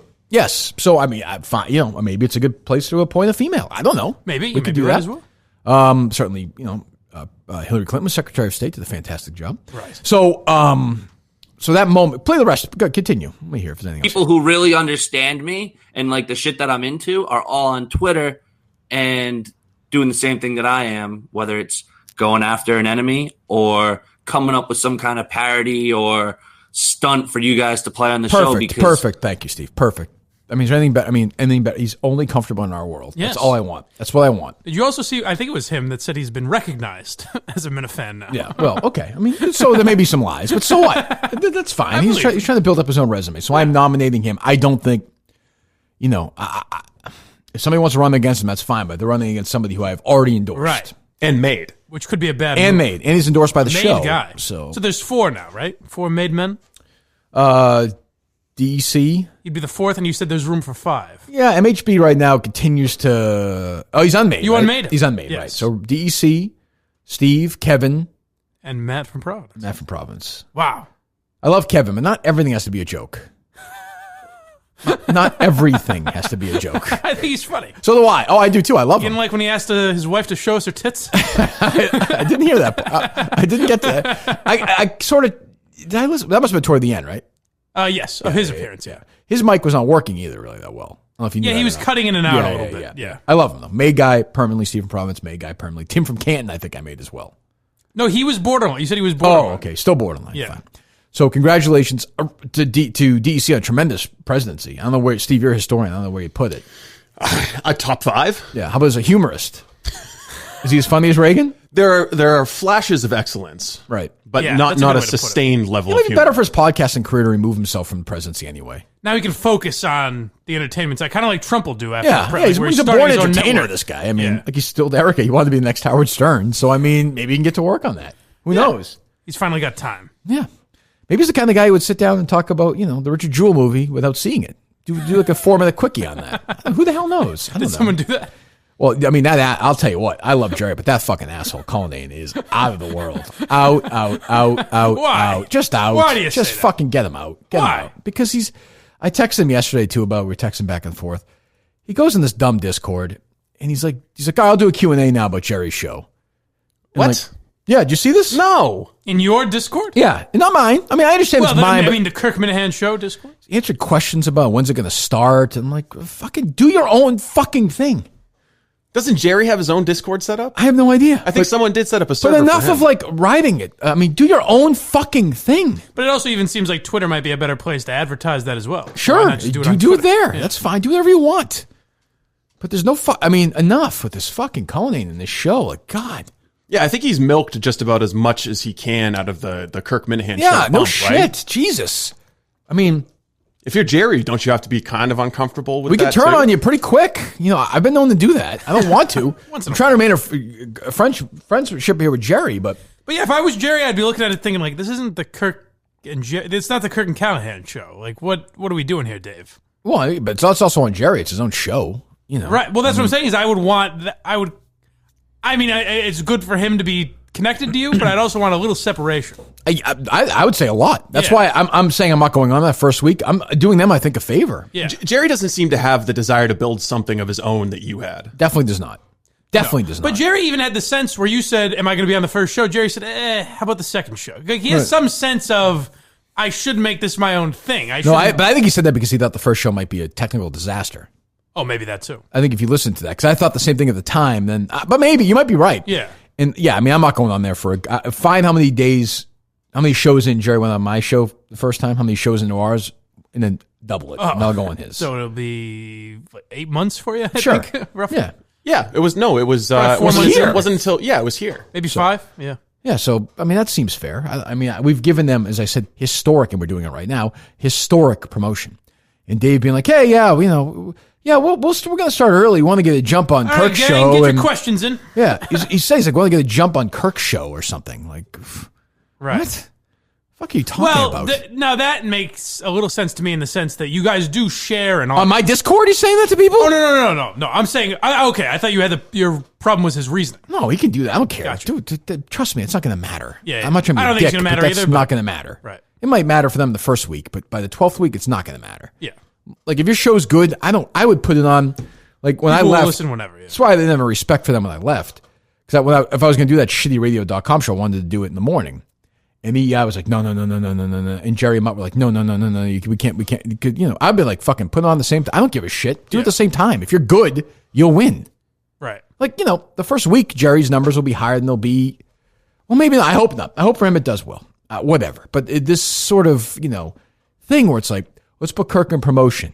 Let's put Kirk in our things. Let's put Kirk in our videos. Let's put Kirk in our avatar. Let's put Kirk in our fucking... Yeah, that's a little much. There should be some Every separation. it's not the Kirk and Callahan show. And I also- walked away happily from the Kirk and Callahan show. Also, if they acknowledge it a little less, I think then there's more excitement when you two get together. Then it's like, ooh, Kirk's going to be on. And instead of, yeah, I figured Kirk was going to be on. They really are packaging it up like it's Great Thinkers or Mike and the Minifans Yeah, or the and Minifan it's not. podcast. Like, I want to be, and everybody who follows them follows us. So I'm not trying to be a dick, but get your own fucking thing, or we'll simply say to people, unsubscribe, don't follow them on Twitter, and don't listen to the podcast. Even the people, I looked at the people that show account follows, and like they follow DEC, which is, I mean, fine. fine. I have no problem with that, but it's just odd for what's supposed to be a Cullinane. totally separate It's show. But Yeah. that's the whole social media world of it is Dave, not Jerry. Yeah. And that's on Jerry. I mean, I wouldn't let that happen. But I mean, like, stop making it out to be like a Kirk Minihane show spinoff and get your own fucking thing going. Yeah, it's a little weird move by him. But maybe they just don't have anything to do. I don't know. Maybe they have nothing to say that's interesting, and they feel like this is the only way to get attention. But that'll go away. I don't know. I mean, maybe I'm definitely different from my age group, but I think there are a lot of people of different ages like this where there's a lot of political opinions that I've missed hearing from Jerry. Yeah. You know, like there's takes on stories that I'd like to hear from Jerry. So that should be the should be the focal point of any advertisement. Yeah. See, truthfully, the stuff I like about Jerry is sort of. Like I know what he's gonna say about that stuff. Yeah, like that doesn't to me hold any appeal. Like this, I don't know. Yeah, I guess more him battling with people. That's the other thing is what they need is people for him to argue with. Yeah, so we'll see. But I mean, Cullen, I'm getting very tired of him, and I'm starting to see why everybody thinks he's a fucking snake. I don't know. But you're his only guy. You got to support him a little bit. Who do we have producing when you're gone, Steve? We're still looking for somebody because obviously Culline's out. He's not running the Instagram anymore, is he? I think we changed the password. We did. Yeah. So Cullen doesn't have it. Who's running it now then? Will. Oh. Okay. It's tremendous. People are talking about it all the time. This Jay Leno story is weird. Have you seen this? I don't think so. Asian American advocacy group calls on NBC to sever ties with Jay Leno. Yeah. Like, he's been an unrepentant repeat offender and still has a bizarre fixation with Asians eating dogs. Well, you know what's funny is this kind of goes to my defense of Fitzy. A little similar. Well, Jay Leno's... This isn't as racist. Jay Leno's a slightly better comedian, but there's a thing where Jay Leno's not being racist. He might be being kind of a hack, kind of, old, schmaltzy, whatever, but the shit he's saying isn't racist. Well, it's weird that they're like Jay Leno doesn't even. I'm like, he's so irrelevant now, right? Yeah. Also, isn't he kind of like Dice Clay, where he's grandfathered in? He's just an old comedian, makes old dumb jokes, old man jokes. Yeah, that Asians eat dogs. I know that's an old hackneyed, stupid. If Rickles was still alive, right, he'd be doing similar shit, and they wouldn't be giving him shit for it. True, but I guess he made a joke on America's Got Talent in August regarding Koreans eating dog meat. Gabrielle Union complained about it. It was a bigger story a couple weeks ago, and then I guess it came back when people are now outraged over Leno's jokes. Yeah. Now, but why is that racist? Because you're not going to find a lot of dogs in North Korea. What do you mean? Like they've all been eaten. But they still do they do it to the extent they did it 50 years ago? I'm not sure. I haven't been to it, but I mean, it just seems like it's grounded in reality. Like in some Asian cultures, they do eat dog. Also, I don't really think about it. Like I don't think, it's an old hacky kind of a joke. Yeah, it's been done 10 million times. So they want Jay Leno. So you can make that argument that it's not original. They want Jay Leno just removed. Yeah, just gone. Doesn't even do I anything. was gonna say removed from what? Yeah, he went on a show, the car show. My guess is he has some contract with NBC. You know what I mean? Like some whatever thing that he's a holding deal of some kind. And that car show I think is an MSNBC, is like CNN, right? Or MSNBC? CNBC. So he has a deal with because he made a joke on America's Got Talent, they want him removed from his car show on CNBC. Like, yes. Because he's a fucking comedian? Yeah. And again, not a great one. Now, what he said, Fitzy said was reprehensible. That's different. Right. But, like... Is he still working, by the way? Who even knows? Evidently. Truthfully, I haven't listened, so I don't know that. But Leno... But there's a similar thing, you know what I'm saying? Where, like, I think all Fitzy was really doing, I know it was very offensive. Yes. But all Fitzy was really doing was kind of being a hack and kind of doing stereotypical basic jokes that people have done 10 million times. That's what Leno was doing. So if you want to say it wasn't funny, I have no problem with that. But the idea that he's a racist, I mean, come on. But also, how does it help Asian American people, which I guess is the goal of this group? Say Jay Leno, Media Action Network for Asian Americans, yeah. Yeah, so Jay Leno is thrown out on his ass. He's not working anymore. He's just retired. What gets accomplished? Nothing. Yeah. This group, like all these other, donate to this group like all these other groups, we got to kill. Now let's find somebody else who said something and take them down. You're right. No, absolutely no progress is made. No money is raised. Nobody's lives are bettered. What they've done is, and Jay Leno is exempt from this because he's just, like you said, he's grandfathered him. Yeah. But now this sort of gets attached to his name, a very minor attachment to his name. So congratulations. But isn't there something else they could focus on, like discrimination at Harvard against Asian Americans or any elite college where Asians aren't allowed in the same numbers that they should be according to their SAT scores? Well, I reached out to this group and pointed them to a radio station in Boston. And I said, I can't believe this is being allowed. There's this gentleman Fitzy on there who attacks. I mean, again, so I went on the Fenghua bus this weekend. Mm-hmm. They run on gasoline. Oh, is that right? Yes. I had heard it was duck sauce. Nope. I looked. The guy pumped gas. Okay. He did. Was he? Was he a great driver? Not really. But that's wait a second. But that's a different conversation. This is anecdotal. You're just saying that particular gentleman. All right. They call these guys captains too. I called him Captain something. I forget what it was. I said, some reason he gets it. All in all, I'd say this mission was a complete success. Well, Captain, what now? Captain Wonton, ahead. What factor one? Now that's the line's not offensive. It's not delivered with the kind of vigor that you would expect. Something I could predict it. I could predict the Media Action Network for Asian Americans. Even then, I could tell which way the wind was blowing. Yes. Even then, what's amazing is the video was actually shot in 2012. Nobody knows that. I got feedback on that video this weekend. People were still sort of overwhelmed that thing exists in culture, that it's out there. It's Now, your explanation made a lot of sense. That they made a website for their son or whatever, and that might have been on. Otherwise, I couldn't have thought of. Thank God Pete died, because that bailed me out with that joke right there. Jeez, I go by his grave today and thank him. But I couldn't think of any other possible reason that would have surfaced on the internet. Although I was talking to, and they're like, so again, I was trying to explain to somebody. Somebody's like, so a fan? I was like, I don't really know how to explain it if you don't know. I don't know how to explain it. You're talking to this guy, Matt from Providence. That is more of a presidential thing.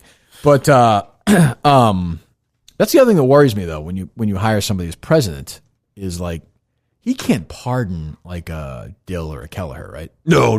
That's got to be up to you. That's me, right? Yeah, we don't. Well, see, the thing is, we don't have a constitution, so it's basically all in your head. Right. We need somebody to write that. It's not going to be me. Who would be the best author of the Constitution? Well, it'd be a very simple document. Kirk Minihane has absolute universal power. Sure, but there are little things that they're allowed to do as well. They get a little plot of land, that sort of thing. Who would be best to write that? I think there's a good writer in our midst. Well, DEC, I think, would be good. Yeah, but he's not going to do that. No, but if somebody wants to write that and send it to us, that we're open to looking at that. And then, because I'm worried one of these presidents can get drunk with power. This does happen in history. Matt Rodman seems like a level-headed guy, but you never know what happens when you get a meteoric rise from Matt. That's the other thing. I mean, to the manner born, all of a sudden you get the throne in your head. Yes. We'll see what happens. With great power comes great responsibility, I always say. That's the other thing is he going to accept this? Who knows? Maybe I think so. Maybe he doesn't know if he's ready yet. I mean, that'll be interesting. Does he understand? Like, so right now we're talking. He has no idea. He's doing whatever he does. Mm-hmm.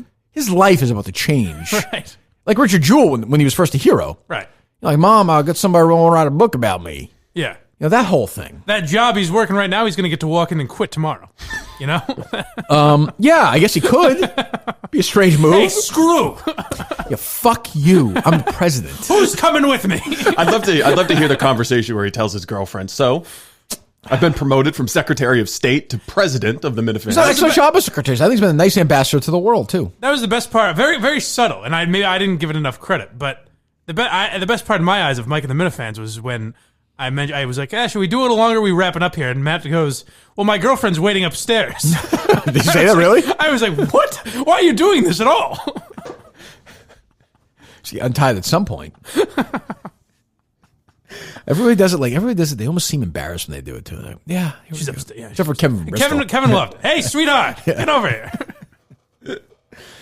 Maybe Kevin Bristol would not be a great Secretary of State. That seems like there may be some too much responsibility. Well, also that being ambassador of the world, it seems like there may be some faux pas done if he's put. Well, also with Kevin, and we need some class once in a while. Kevin's going to see that DEC gets the ambassadorship to Thailand and be a little jealous. That's true. Yeah, that's true. But DEC belongs there, I think. That seems I think like he sure home. does. Yeah, finally he can be himself. You know? But nothing will happen. Well, NBC will not pussy out, right? Not with Leno. I don't think so. But what would be interesting is if he hosted the Tonight Show. And this is going on. Yeah. Oh, if it's a moneymaker, that's the thing. If it's a fucking moneymaker, then you can't even. Yeah, that's the thing. I'm trying to think, like, if it happened with Fallon, I don't think they'd get rid of him.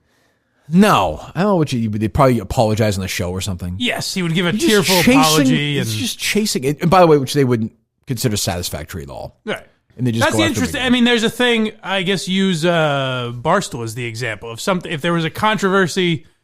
Well, I mean, like I said, they've never really made you apologize for it. But I'm trying to think of a scenario where you would have to apologize for something. There are scenarios where you would be fired and Big Cat wouldn't. You Absolutely. Know what I mean? I think we're looking directly at it. There's a scenario where Shane Gillis got fired. Right. Jay Leno's fine. Right. You know what I mean? So True. There's a hierarchy type of thing. Which leads to, I think, a potentially interesting week that's been quiet so far. Maybe it's because people like him so much. Is Eddie Murphy's hosting Saturday Night Live Saturday? Yeah. This Saturday. And I thought this would be a big thing, but it hasn't been yet. Well, there were a couple of attempts. Minor, I remember we though. talked about him. But like I feel bad. I'm remorseful He did about the it's what he did. He did, to his credit.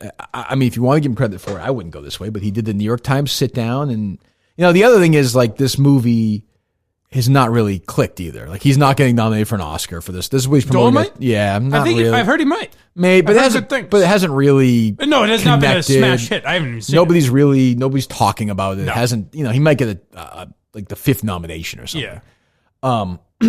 But if it was a bigger hit or more in the public, I guess conscious maybe be a bigger deal. Mm-hmm. But nobody's talking about it, and nobody's really talking about his old. We played some of it. I think we played it back in Framingham. We were talking about. We did, it. yes. That's how old it was when they first announced it. Probably when we did it. Has a long history of. I mean, complete homophobia jokes. I mean, that's not even And I would say they are jokes. But of course, yeah. but I'm saying by the standard in which people wag their fingers. Yes. It's bad. It's worse than way anything worse. we talk about on a daily basis. God, way worse. And by the way, I like he was a comedian and a great comedian, so I don't care. Of course, we know that. But I'm surprised there hasn't been any finger wagging.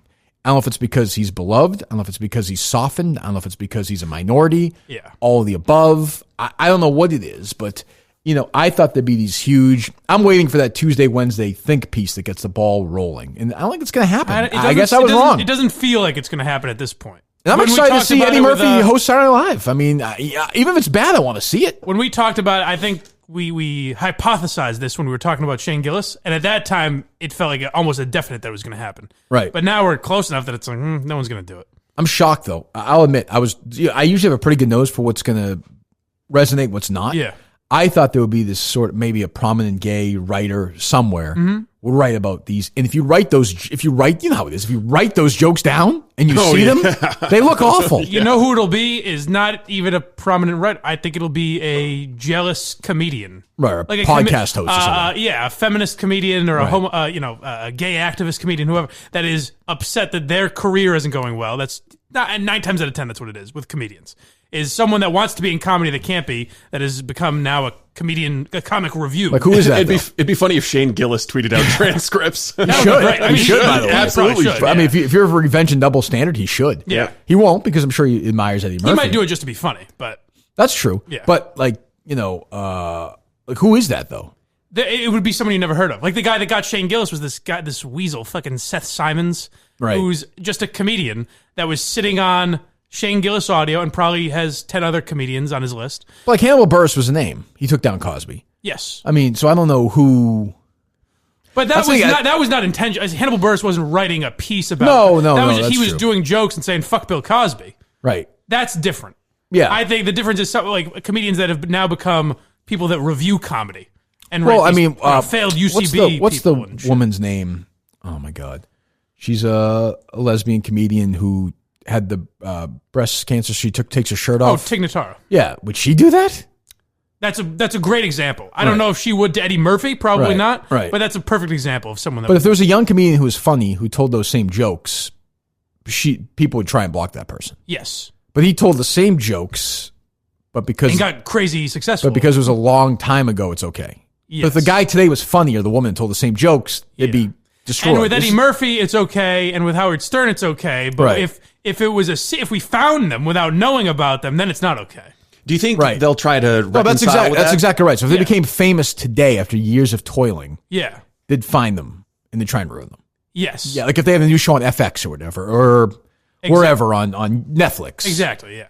What were you saying? I'm sorry, Steve? Do you think that the Saturday Night Live will do a sketch about his old comedy? No, God, no. They're going to treat him like fucking royalty. Eddie Murphy's not doing that show. He's a smart guy. He's got people. They're going to roll the fucking carpet. Here's what it'll be.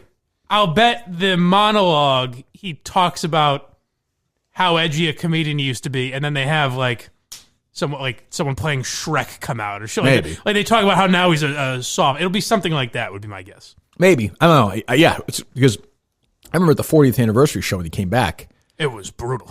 Chris Rock introduced him, and they literally rolled out the red carpet for him, and he just stood there and made no sense for 5 minutes. And well, that's the other thing is I hope people aren't overly hyped about Eddie Murphy's comedy because he's not going to be able to do what he did 30 years ago. No, and he also hasn't done it in 30 years. Yeah, it's weird. So it's today, weird. Tomorrow, he's going to be there, rehearsing stuff. And what if it's awful? That's going to be a bad look. That'll be rough. That'll be I'll give him credit. It takes balls because how many writers have been working all summer long to come up with some jokes? Doesn't matter if he's not funny though anymore. Doesn't matter. Like there's timing. Yeah, but they're making it really easy for him to be funny, right? Yeah, have you ever watched that show today? I was going to look at Jennifer Lopez hosted a couple weeks ago. Watch that monologue. I'm sure it was awful, right? So is that where she wore the dress or whatever? I didn't watch a lot. I watched the monologue, and I think I saw one sketch maybe. But every joke is. Boy, she's attractive for 50, huh? Right. That's the thing. I don't. A lot of these people weren't even fucking alive when Eddie Murphy broke out. I'm sure most of them. Right. So and Eddie Murphy was energy. He's not like that anymore. He was just this fucking rocket of energy. Yeah. So I don't know, but I can't. I don't want it to happen. So I'm not rooting for it, but I'm surprised that hasn't happened yet. And for all I know, fucking New Yorker is working on it. He's going to write the story on Tuesday I don't think or so. something. I think Eddie Murphy's grandfathered in. Yeah, that's probably true. All right. If you're last minute shoppers out there, this is a perfect example. Mike Geary. Be Mike Geary. Looking for his dad. What's your dad's first name? Dan. Yes. Dan Geary. Mm-hmm. Is that right or no? Correct. Okay. A little Tommy John for Dan Geary. That's a good idea. I'm sure he likes comfortable underwear. Maybe he was such an asshole to you when he was younger. He would beat the shit out of you when he was younger if he had the regular underwear, right? I don't know that happened. He wouldn't have blinded you if that hadn't happened, right? Throwing coffee in my face. Yes. Who could blame him? Tommy John is the one-stop shop for everyone on your list. Whether it's revolutionary underwear, loungewear, or clothing, Tommy John guarantees a perfect fit. I'm wearing my Tommy John t-shirt underneath and my underwear right now. This is the most comfortable underwear I've ever worn in my entire life. That's all you need to know. Time is running out. Order by December 22nd. So you have 6 days for guaranteed Christmas delivery and save 20% off TommyJohn.com with the code Kirk and get stuff for the ladies as well. TommyJohn.com, code KIRK. Do it for your holiday shopping right now. Be a good Minifan, all right? Help people out. A lot of this is a big deal for Matt from Providence too. This is the first set of ads under his presidency.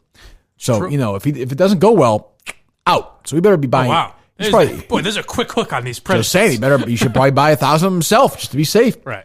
And if you do that, you get 20% off. TommyJohn.com. The code is Kirk. The most comfortable underwear I've ever worn in my entire life. Great loungewear, great clothing. TommyJohn.com. Code KIRK, and you get 20% off. What else we got, Steve? Well, did you see the story about the Boston Globe rejecting advertising from a pro-Trump group? Or I guess I saw the Globe I saw the Globe has also written two different stories on this Latinx. How do you say Latinx? Latinx. But I wouldn't use that. Only progressive white people use it. Latinos still call themselves Latinos. They do. Okay, I'm gonna get in trouble. They've written two op-eds about this professor from Harvard not getting tenure. Have you seen this? No, I didn't see that. A story that nobody gives a shit about. They have spent two op-eds about. Well, that's kind of what the Globe is. Talk Stories that no one really gives a jerk. shit about. Yeah, I saw they turned down that anti-impeachment advertising. Yeah, I just thought... Does that surprise you? It does a little bit, yeah, because one, they're saying no to money. John Henry doesn't care. He's a billionaire. He doesn't care. Yeah, there's that, but I think that it gets into very dangerous territory where the reasons why they're rejecting the ad is they say, well, we prefer you not call the impeachment process a sham. Right. They don't, but here's the thing. This is for John Henry is a little like, I don't know. What do you do for hobbies, Steve? Let's not get into this. That's why I'm doing it. What do you do? Honestly? I like to cook. You like to cook. Does it really take a huge part of your net worth away from you? Your little hobbies?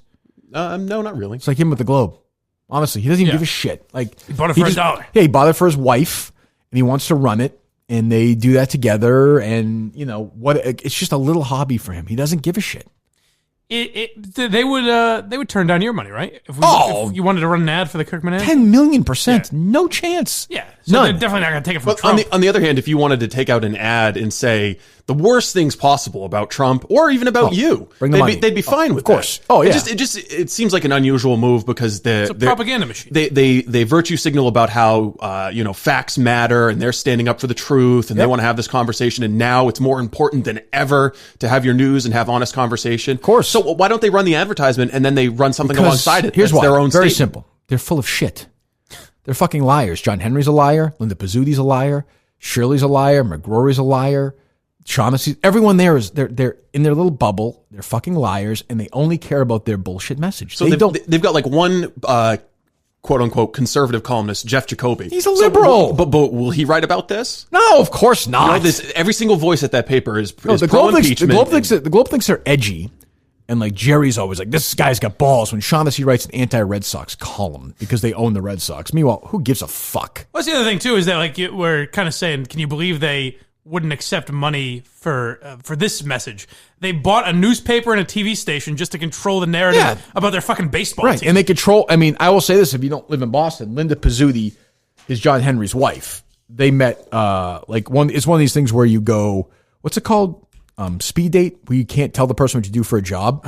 Right. They just met there, and like he wasn't that into her. Yeah. But she stalked them. She was all over it. She was like, it's one of those love stories. Yeah, she was like, really into it. And then it was just like a bonus after the fact when she discovered she's like, he was oh my a God, billionaire. you're a billionaire? Like, I am not. This is no reason why I'm attracted to you. I am sexually attracted to you. Yeah. And I think they went to high school together, right?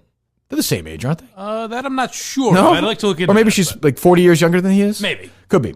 So he just gave her this as a gift, and she runs it. She doesn't know a fucking thing about newspapers. I mean, she might be a bright person and everything. My dealings with her, she's actually been very nice the few times I've dealt with her. Mm-hmm. But she's a crazy liberal. He's a crazy liberal, and they just want to get their message across. I saw, what's the guy's name, the labor secretary? The guy's like the short guy, the old guy, Robert Reich. Yeah. He tweeted out this weekend, like, all these newspapers that call to impeach Trump. And Yes. This is all you need to know. It was the Globe, the New York Times, the Washington Post, like The all LA these, Times. the LA Times, the New All York the Daily papers that News, endorsed Hillary. every single liberal newspaper in America. And you're just sort of like, these older people live in a fucking bubble like you wouldn't believe. So there's a $2 million ad buy, America First Policies, to spread its message against impeachment for newspapers across the country in districts represented by House Democrats, but districts that Trump won in 2016. This ad plan for the Globe took aim at Chris Pappas, a Democrat in New Hampshire. Time to stop the ugly witch hunt, and the Globe said no. And does not meet our advertising acceptability standard, but it was open to reviewing a reworked version. So again, if it was just as hysterical the other way, they'd say they'd fucking take it at a discount probably. Yeah, and the problem they had was the word sham. So I'm wondering if they had an op-ed from Vice President Pence or from Trump himself or from any cabinet official that called the impeachment process a sham, would they say, nah, we got to edit this, or would they take it? Do you think the Boston Globe would print an op-ed from Donald Trump? No, I don't. I don't think they would. Which is, I'm not sure the New York Times would, which is crazy. I could see the New York Times doing it. But you know what? They'd be terrified of the backlash, though. And they'd surround the it. backlash, They'd they have 9 different op-eds with different around op-eds. And but that being said, the libs would still unsubscribe. The president would say, they're saying, we hate this man. We disagree with him. We're going to give him 700 words to make his case. Just here it is. And if you really think he's a dummy, then they're making your case stronger. And they still wouldn't do it. Well, keep in mind, the New York Times has taken op-eds from Vladimir Putin and Erdogan in Turkey. So it does tie into the idiot we talked about at the start of the show. Like this is the most inflexible time in history when it comes to somebody having an ideological discussion. They just don't want any conversation whatsoever. Is this as new as we think? Like, would a newspaper have turned down money from Nixon and back in the day, and we just don't hear about it because of social media and things like that? Like, is this that new a thing? Maybe, but I just feel like it feels stronger than ever right now. It feels like it, but I wonder if that's because people are tweeting about that shit all the time, and now there's 10 million blogs and outlets and. Yeah, I don't know. I mean, it's a good question. I don't know, but it just seems like there's 50 stories a day, like this, this Hallmark Channel story over the weekend, where I mean, they look really bad here. Yeah, they do. I mean, whether you agree with gay marriage or you're against it. There were these 2 women kissing in an advertisement, right? Mm-hmm. Yeah. And Hallmark ran it during their endless Christmas movies, right? Mm-hmm. So some Christian-based group Yes. complained, and they pulled the ads. I'm watching Christmas movies. I don't want any of that gay stuff. Right. You know? Come on. So I'm going to be like, you got to be consistent. That's all I ever ask for. If you get a problem with that on this side with the Globe, you got to have a problem with it on the other side. Of course. Like, Hallmark is bowing down. You know, nothing pisses me off more than when somebody bows down to these groups. Right. The conservative group is called 1 Million Moms. I'd never heard of it before. You know, these two girls are just kissing on the ad. It's fucking nothing. And these dumb bubble moms, like, this is the real world here, ladies. Like, the women get married. Like, it's also on the Hallmark Channel. It's like, who cares? I don't know. I'm sure there's been a movie on the Hallmark Channel with a woman getting beaten and... No. I think of Lifetime. Hallmark is like super, you know, like lovey-dovey, guy and girl get married, you know, that whole thing. Like, everything's wonderful, like the cards. Now, meanwhile, I think they do have cards for gay marriages. I'd imagine so they're making money off of that. Market there, yeah, so like, what the fuck? Just I would have said to them, fuck off, like fuck you. But that being said, those million whatever, probably a huge group. I'm gonna bet that 1 Million Moms doesn't have 1 million moms. Probably not, but I bet you they're pretty influential in the Middle America, you know, red state community or something. And if that gets going, it's just a weird time where it's like, can you imagine watching a commercial of two women kissing for like a second and being like, this can't be on TV? What the fuck? What the fuck? That's how I felt when Michael Sam was drafted. What is happening? Change the channel, you idiots. Jesus Christ. Yeah. God. So they bowed to the pressure, and then they wound up getting called out for it. So then they apologized. They weren't sorry. They were sorry they got busted. That's the weird. So with shit like that, I almost get like, if you hate Jay Leno that much and you think he's a racist, I can wrap my mind around wanting him off the network and thinking that's wrong. I don't agree with it, but I can wrap my mind around it. Yeah. If you saw a kiss for a second and then afterwards complain about it, it's like, well, it's done. Now, what are you going to do? Not like I mean, let's be honest. If the time has passed, it's Look, gone. you're flipping around Hallmark with your kid and you're watching whatever, one of these Hallmark movies where they get married in a small town, everyone falls in love. It's a commercial. One girl's taking the other girl's asshole out. All right, fine. I'm willing to have the discussion. But, you know, it's a good movie. But you know, or drinks their own piss or something. But, you know, they kissed. Yeah. Like this, I'd say to your kid, like, if you're a parent, this is going to happen. Like, I know you prepare yourself. This is going to happen in your life. You're going to see same-sex people holding hands. Like, you can try and bubble it, or you can try and hide it, but this is not changing. And may I say, 30,000 people have signed a petition at 1millionmoms.com. Can we get one of those people on? Can we get a 1 Million Moms spokesperson on? Yeah, they might. But you know what? They're conservative. They might actually come on. Maybe, yeah. I'm just curious. I think their logic would go, so this is unchristian behavior, and my daughter's going to watch this, and you know, a day later she's a lesbian. That's a good thought. I mean, that's definitely how it works. Yeah. And then you know what? I can speak to that. End of the world, and she burns in hell for all of eternity. We reach out to them. them. Let them know that we've got a WS on the staff, white supremacist. Oh, no, I was going to say that there's a gay on the... That's true. That's also that. On both. Yeah, I mean, but they won't like that, though. No, I guess not. That's true. It's not an easy trick to... Well, I bet you there's plenty of gay white supremacists. They just hide it. You let it rip. Sure, yeah. And I would say if they're good Christians, they'd feel called upon to come here and set you right. That's the kind of more what I was thinking, is that they could convert me. But that's true, too. I just don't understand. I don't know. And we do this every day, but I just don't understand. Like, let's stop this. Let's stop that. Let's make this go away. Let's make that go away. Let's go. Like I'm not calling for this, but somebody will write a story this week. May not be prominent.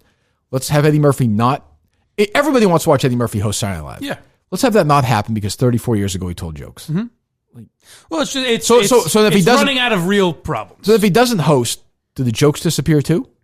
Yeah. Like, is that the deal? They just go away from history? Yeah. Oh, good. Well, everyone gets wiped out. Netflix, I can assure you that. Good. So if we get rid of all those old jokes, fantastic. That's great. Like, then what? Like, yeah. You know, everyone's being safe as can be now. 20 years from now, they'll be calling him out for something they don't even know is wrong. Yeah. It's just, what the hell? It's a lack of problems. We got nothing to worry about, so we focus on shit that happened 20 years ago. I mean, this idea that, well, let's do Milton's first. First of all, we love Milton's. We'll be all decked out. We'll all be decked out in our Milton's right now. Yes, you are. I noticed that. We'll all be decked out in our Miltons on Wednesday night. Miserable though I'll be. But I'll be happy having my Miltons on. Sure. Head to toe, literally head to toe. At the Barstool show. Barstool, whatever the hell it is. Town Hall and holiday, right? They call it a holiday celebration? Yeah. I call it Christmas! I'm not afraid to say it. Merry Christmas! It's very brave. Curtis, have these callers say Merry Christmas. Sick of this happy holiday shit. I'm so excited. Sounds. We got a popcorn maker in our new studio. Do they really? Yes. You hear that popping right now? I hear they have a bar, too. It's a bar. Just having a few drinks. He's a strategist.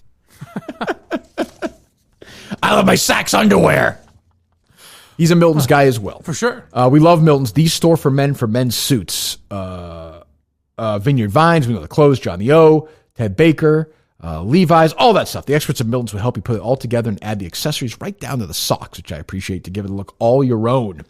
Sneakers as well. I got my nice new comfortable shoes. You're going to see those in photographs. Steve will be clicking away on Wednesday night. We love Milton's because they love great shows. They are not afraid to let us say what we want.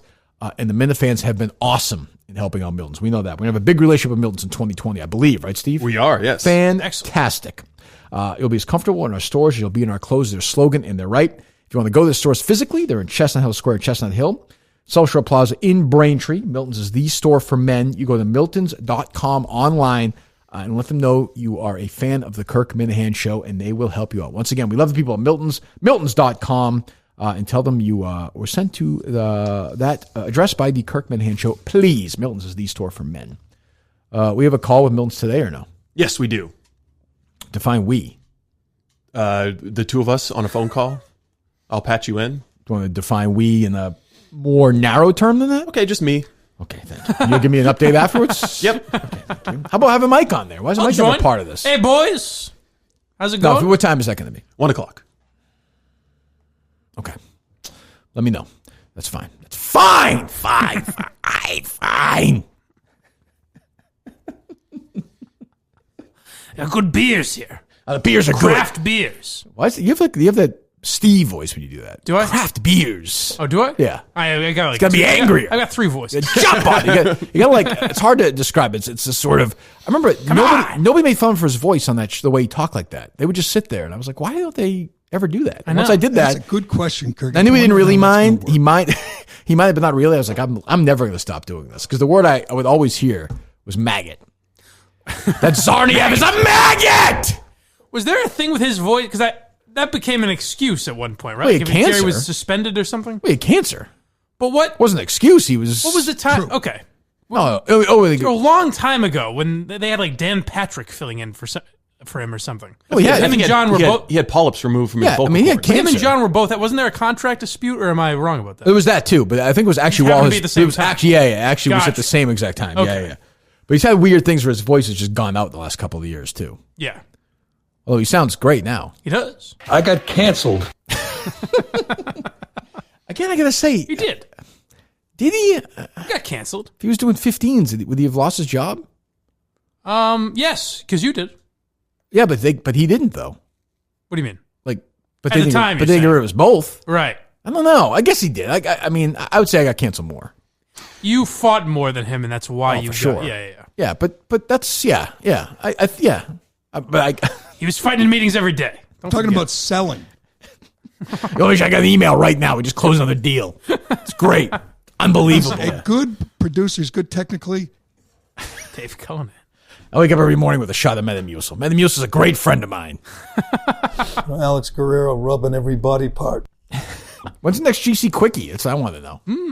I like the name. It's all part of the slow rollout. Just had rat fuck Cullinane about that. GC Quickie. Jesus. Can you imagine being friends with that asshole? I can't believe I was friends with Cullinane once. What a regret. Friends? Well, whatever. You know what I mean. Yeah, I worked with him professionally. Okay. The greatest professional regret of my life. Yeah. Is Cullinane. Really?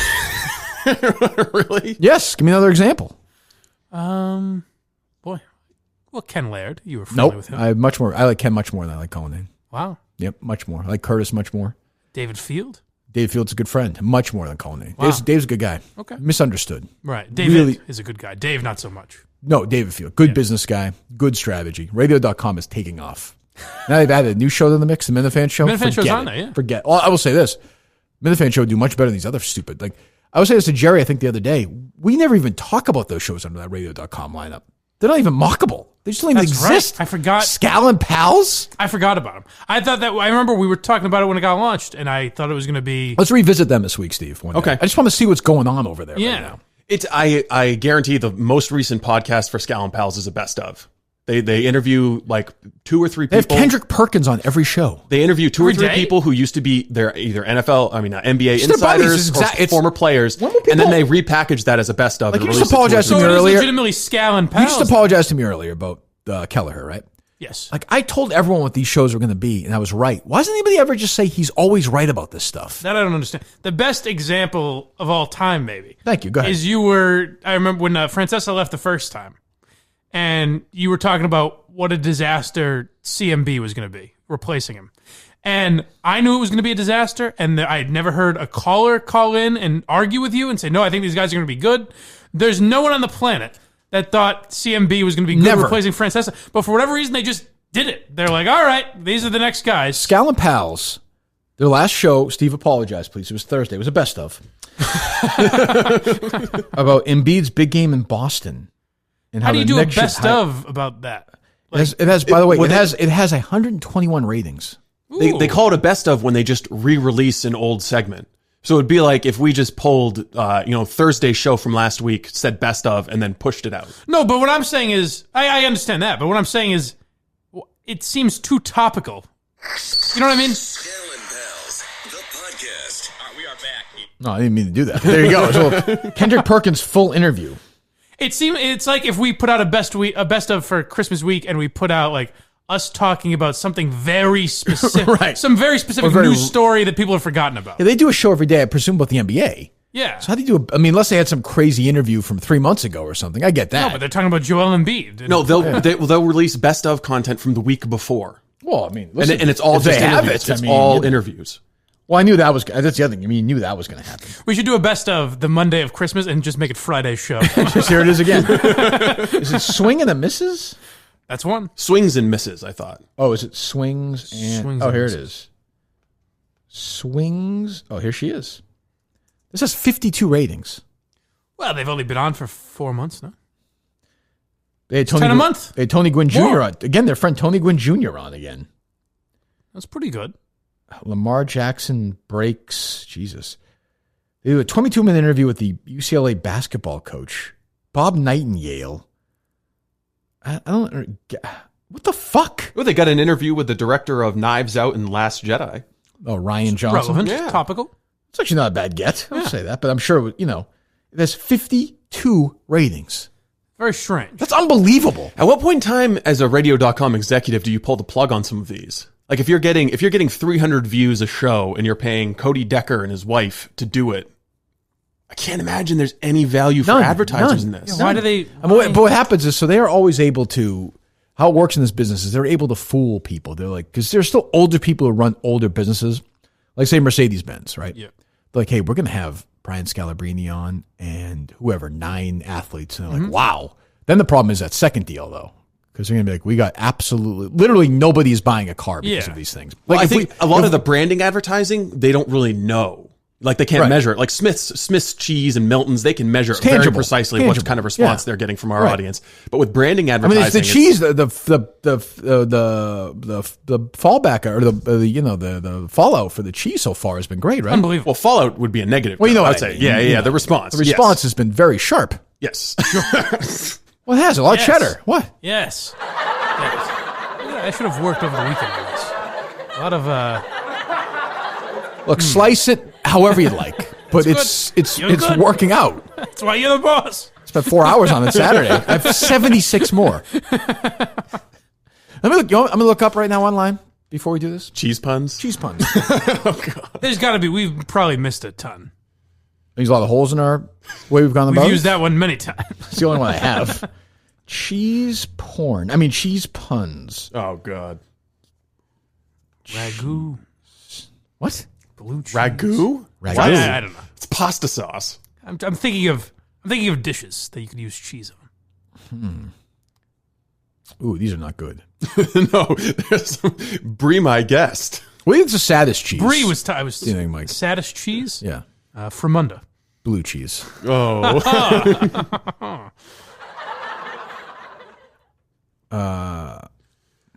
What do you call cheese that isn't yours? Nacho cheese. Come on. Yeah, there you go. What do we want people to do when they go to the Smith's Country Farm website? What's that? Per cheese, some cheese. You can just say per cheese. You have to say per cheese, some cheese. It almost makes it make less sense. Jesus, idiot.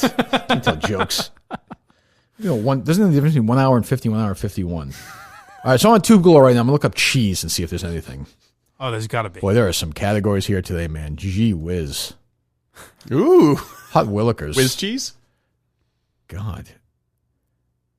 There's an amateur, first thing you see is an amateur video, and the woman's tongue is all the way up this gentleman's rectum. That seems very personal move. I don't know. C-H-E. You see it? Do not look for cheese. Just looked up cheese. Oh, God. Okay, so cheese? that's a different. Oh, God!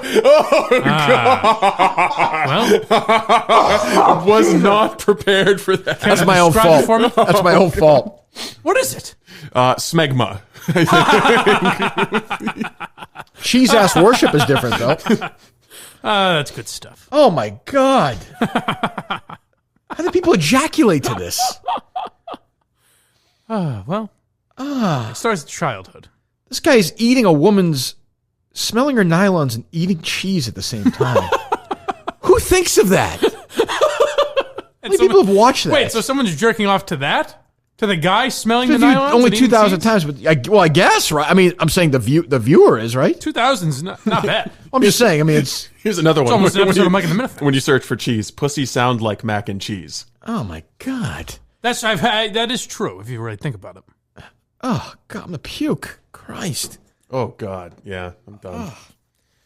Let's look at cheese coding. What do we got? Let's go see cheese. Let's do it. Come on. I want to be more. Kirk's a good fan interaction. Let's do some of these categories. The point is, you can come very easily from the cheese at Smith's Country Cheese. Well, maybe we'll do that. Maybe we'll separate ourselves for a few minutes before we do that read. Okay. I'm sure we'll associate ourselves entirely with that. All right. Because I want to do one more of these crazy stories today. It's a stupid fucking Army-Navy story. God. I mean, Jesus fucking Christ. White power. You think these guys? Yes. Let's just say they're white supremacists. Okay. Let's just say it, because I know brothers. I know some people want them to be, everyone in the military to be, white supremacists. Yes. On the left want that to be true. You think these guys would do on national television would do that? I mean, really? They would and did. So, did you grow up with the circle game? No. But you're familiar with it, right? Well, I'm familiar with it only because I've read enough of these stories that people have said. Do you guys know where it comes from? No, I don't.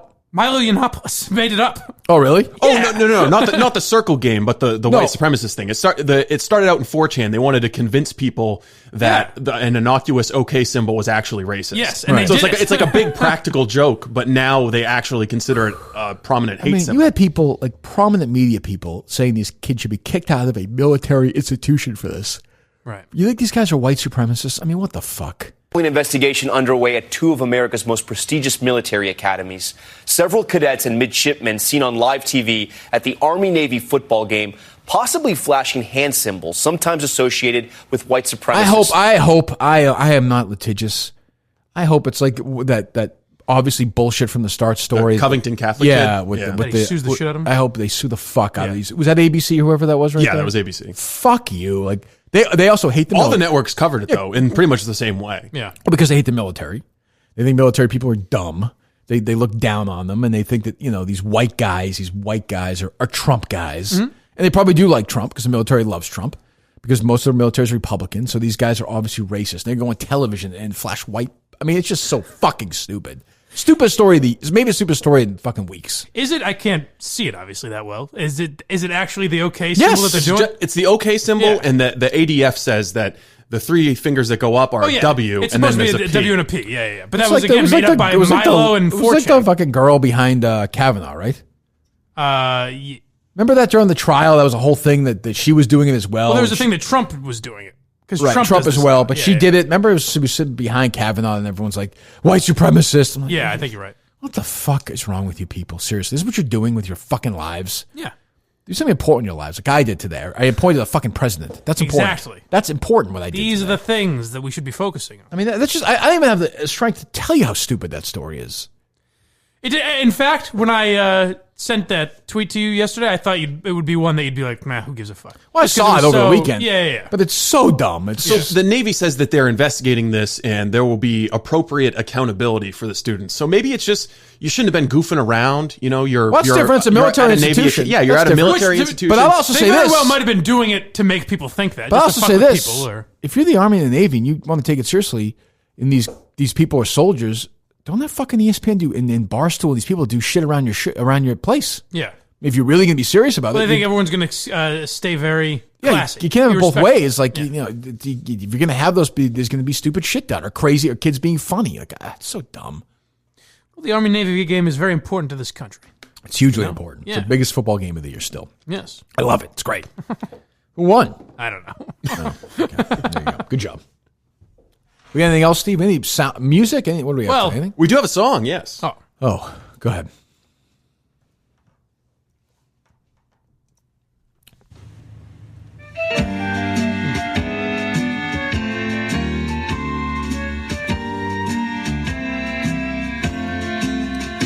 Dave Portnoy likes to squat while he has sex.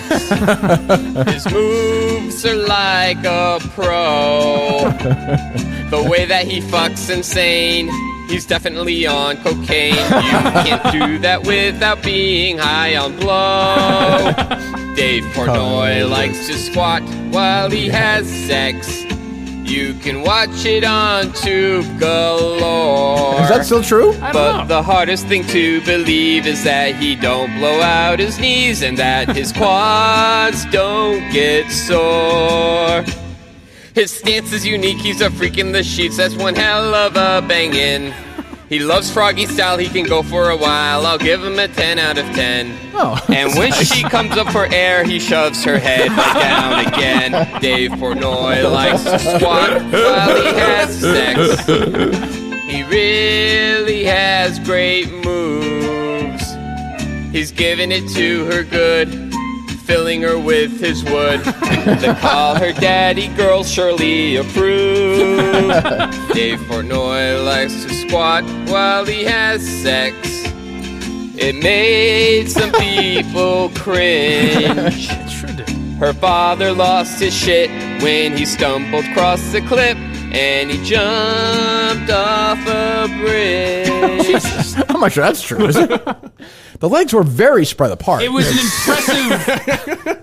It also makes you wonder who has to stand on a bed. It's very... Look, I mean, the guy's an a athlete. lot of things, yeah. Nice performance. Yes. A lot of questions. So we did the show Friday while this news broke, and we thought Mike Portnoy was talking about We thought he this- was in on it. Yeah. Yeah. Even better, he's not surprised. Shame on us. We should have known. I know. I mean, really. He knew nothing about it, and they spent an hour just trolling him. Brilliant job by Smitty. Do we have any sound of it? Or? Not Yeah, to we ruin did. it. Let me hear some of this. Oh, we got it. Got it? Tough to keep up And so it- far, to be honest. Yeah. And so that's my immediate plans. And when I get back to Boston over the weekend, you people weren't invited, but we're having a Hanukkah party and a birthday party for my granddaughter, which is why I'm going back. And there you have it. Yeah, there you have it. All right. Well, safe travels, Cousin Mike. So basically, when you said, what are my plans, basically I'm going to be flying back and forth. Those are my plans.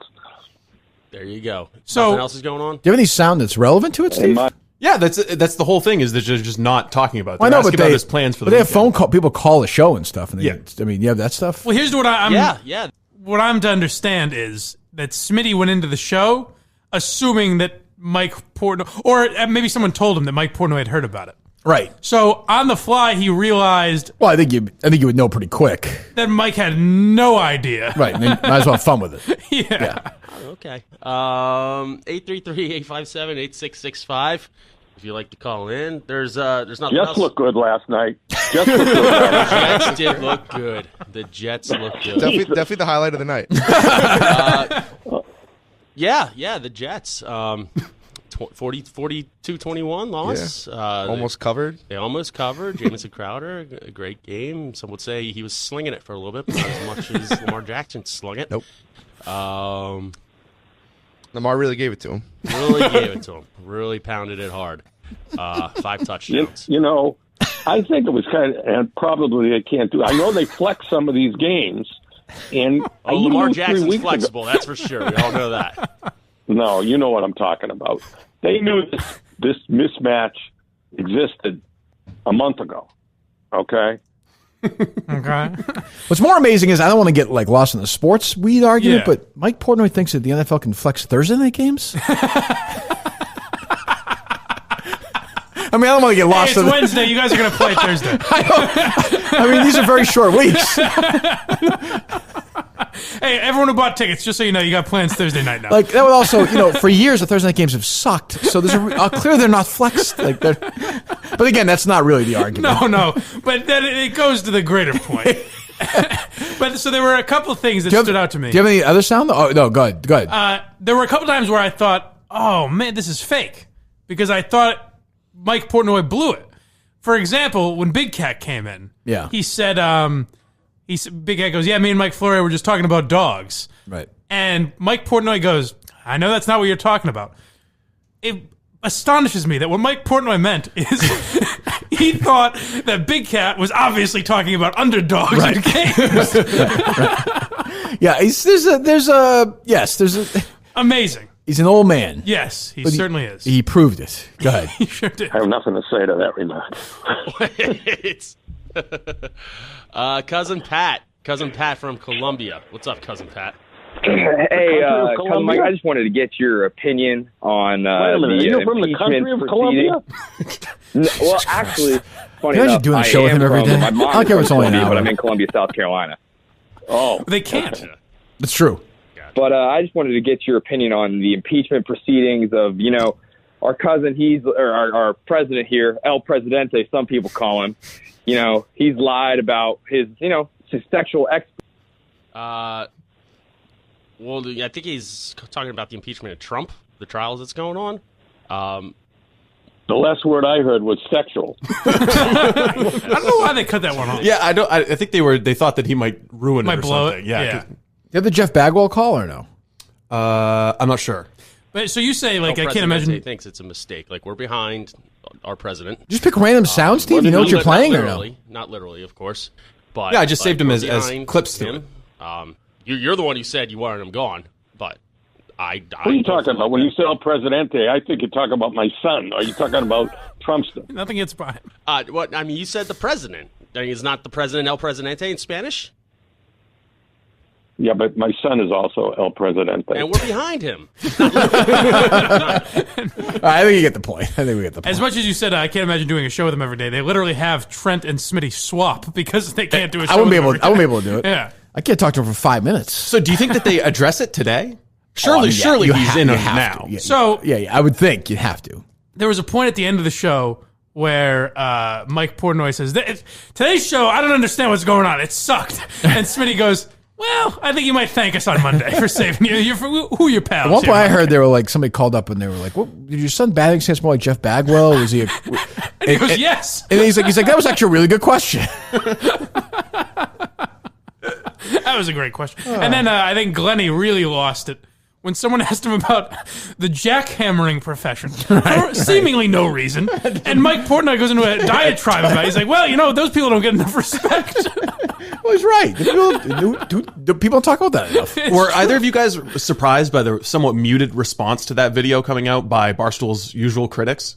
Because I looked around at some of the, because what are they going to say? The nutty feminists that we had on. Because I would have thought that tough they would spot for them, man. Tough spot because I thought that they would have gone all in on this and been making fun of Dave, but the usual characters were Seemed kind to of be quiet on this. consensual. He looked fine. There's nothing to make fun but of. to Really. Steve's point, they're crazy though. They're Yeah, exactly. assholes. Right. They would have So, spun it like, he pushes her head down. but boys had an anti-feminist take though. Like I assume it's consensual, of course. Right. And they're both adults. So what do and by the way, I'm pretty sure Dave didn't leak it. So Well, here's the odd thing. If you want to point to conspiracy theories, is it not in Dave's house? Everyone says that's his Nantucket house. Well, so the Reddit people went to work. They found like no his house idea. on Zillow and thought they pinpointed the master bedroom or but something like that. But that doesn't mean she couldn't have recorded it on her phone without his PFT consent. had a good conspiracy. Or by the way, like she's a friend of hers took the phone. I mean, who the fuck knows, right? What did he say?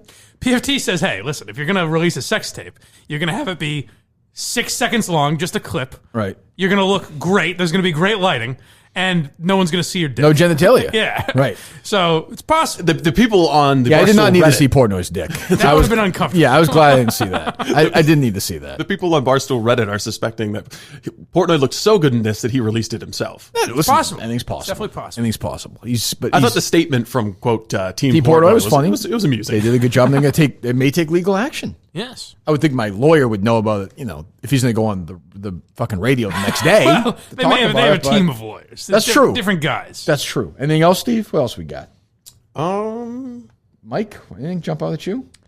I don't know. A couple people mentioned that Janoris Jenkins thing to me, but it seemed like I can understand why he got cut for that one. Do you know what I'm talking about? It wasn't a big deal. Yeah. I got another parody song I can play. I had it last week, but I didn't play it because it came right after the A Duel song. Oh. Okay. Oh, good morning, Kirk.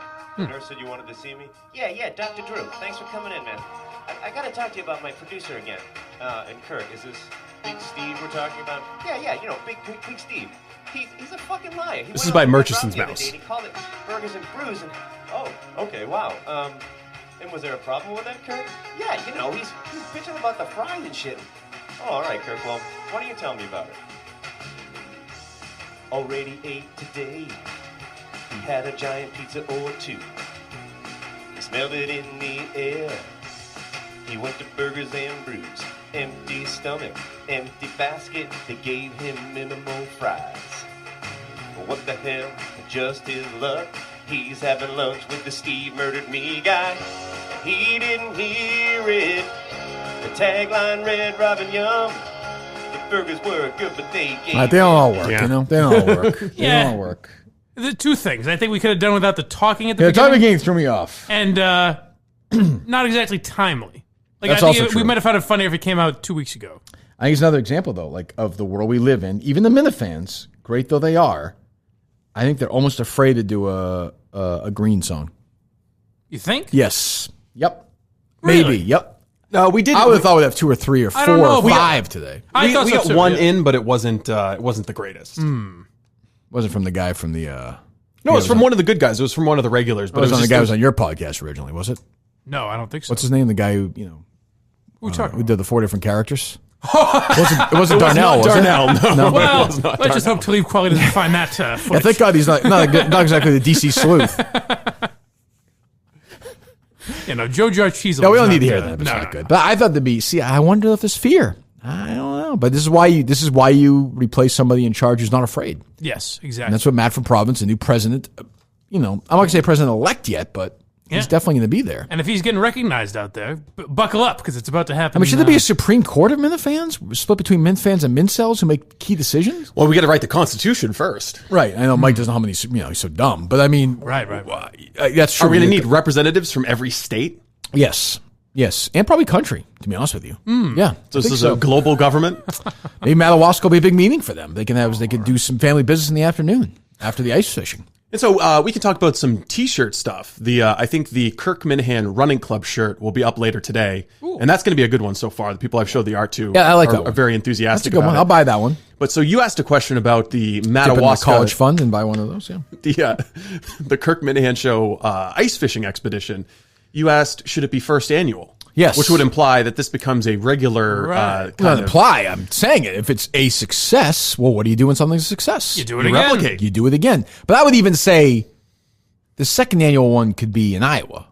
The third annual, Madawaska is not. Oh, so it's just an expedition, not necessarily ice fishing. Sort of a remote place on Earth expedition every year. Once a year, we test the loyalty of the fans. And next year, I think Iowa looks like the favorite right now. But if somebody comes up with something better that's more remote, I'm on board. Okay. So you're saying, in fact, the second one will not be at Madawaska. I know. No, you said that. I didn't say that. Oh, I'm asking. No. Don't try and don't play your games with me. I'm not on your show anymore. Is that the idea?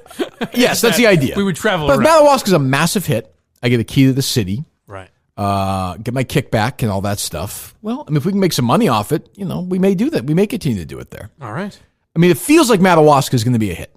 It does. It does have the sense But then does of- it feel like the second time won't be the same we've magic. done this. That's the trick. I will say, it does feel like it's going to be a hit, but a lot is riding on the weather up there.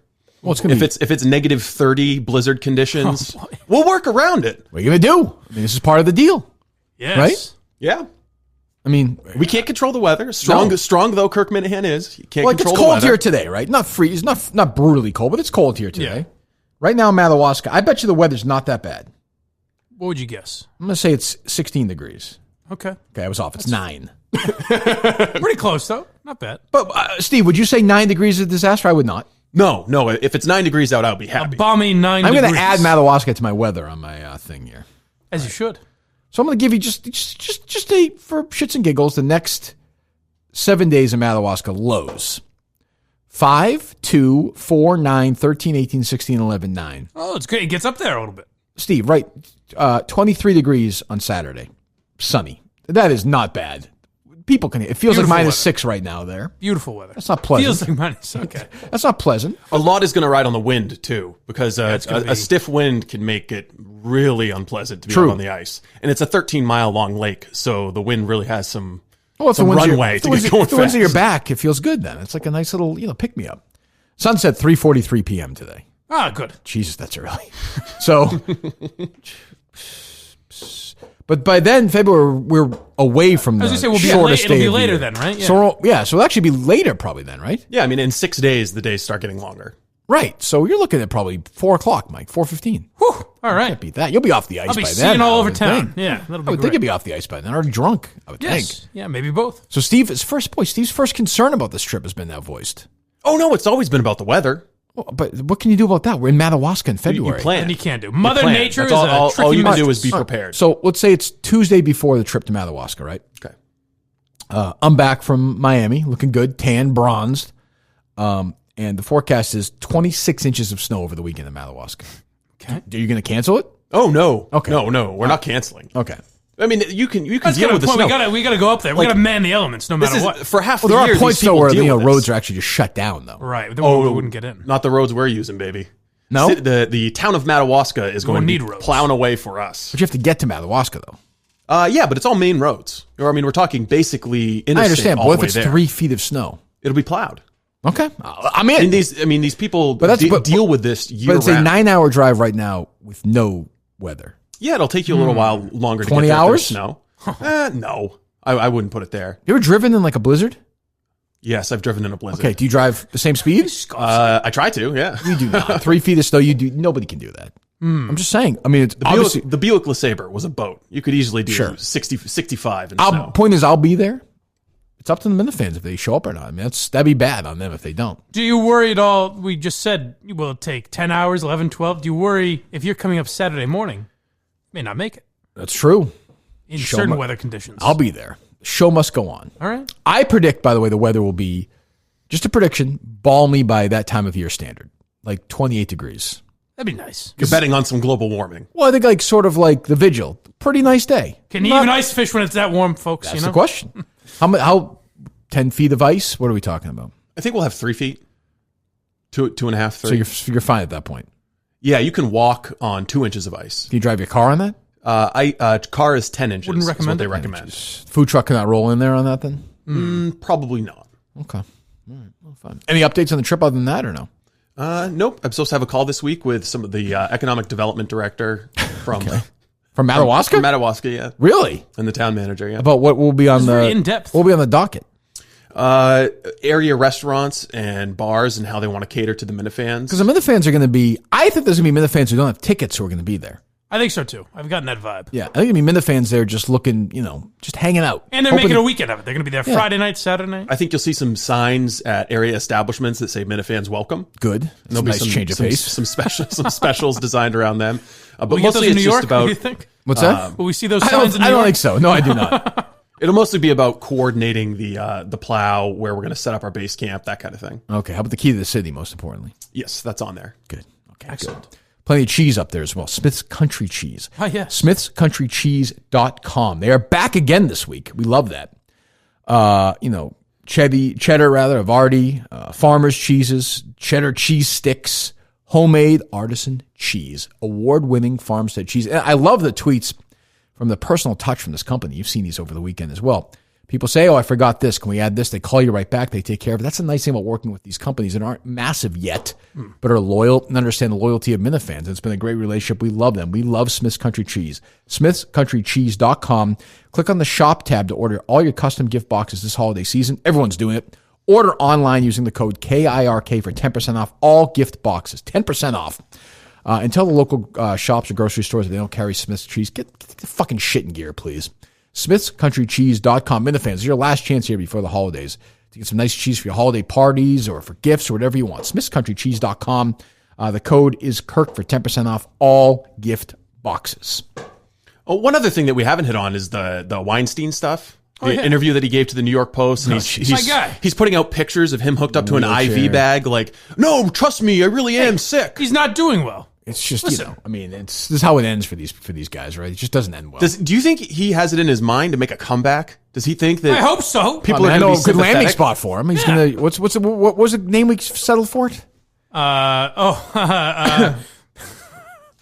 Well, no apology necessary. What else are you? I thought the better one. What are you promoting? What are you promoting? Whatever. Or what was she doing? Or what was she wearing? Or something like that. I just think it's bizarre because there's two ways people have handled the Me Too stuff. Kevin Spacey kind of just disappeared. I know he did that weird video and before that was thrown out. Yeah, exactly.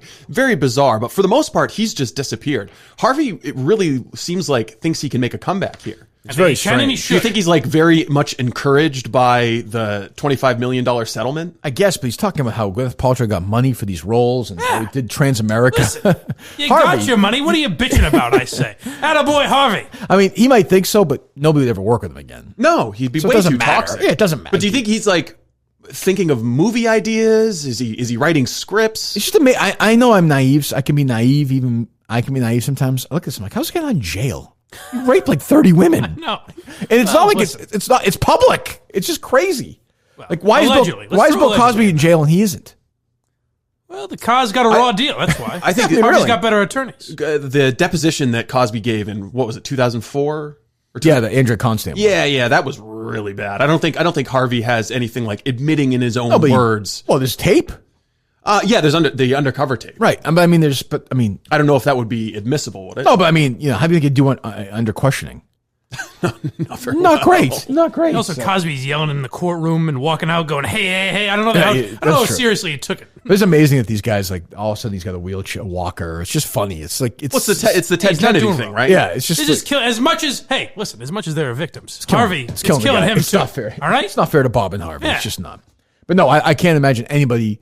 It would be incredible though if like 5 years from now he did a movie. It was like just a bunch of guys. It was like Spacey and Cosby, and like he's producing Gary. it. Yeah, it's just like producer. Matt Lauer's in it, Charlie Rose, and he just goes for it. Just has them all in there. Just That'd be playing, great. just like a buddy movie, like Ocean's 11. I was gonna say it'd be great if the movie had nothing to do with any of their. Yeah, no, it's just like Ocean's 14 or something. Like they're just it's a heist movie, and like why is Cosby in this? Or maybe they're all just feminist heroes saving women from sex trafficking or something. Yeah. An action flick. But I think he's. I mean, obviously toast. But I don't. Yeah, I'm surprised I didn't think he was ever going to talk again. But maybe he's Let alone to the New York Post. True, that's a weird. He actually thing. talked to the Post. It's bizarre. But the interview is weird too when you read it. What's he got It's to just hide? Oddly phrased. I don't know. Being wrongfully accused. He's probably his charity work and. Yes, no one looks at that. Not enough it all people. fits, look at that. True. It all fits his initial reaction when the first claims became public. He said he was going to make a documentary about the NRA.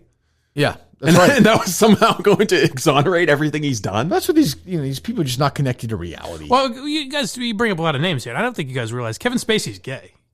You realize that's that, true. right? I forgot. So let's not get on him too much. Forgot about that. That's true. You just rape that kid. I mean, what are you going to do? It is interesting the things they think will get them out of it.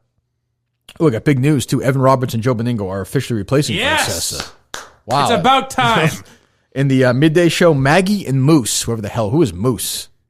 Not Moose Johnston. No, I don't think so. I don't know who Moose is. Jesus. You'd think they'd give something to that guy everyone loves, JJ. No, he's terrible. Ostremski. God, is he awful? People like him? Who's people?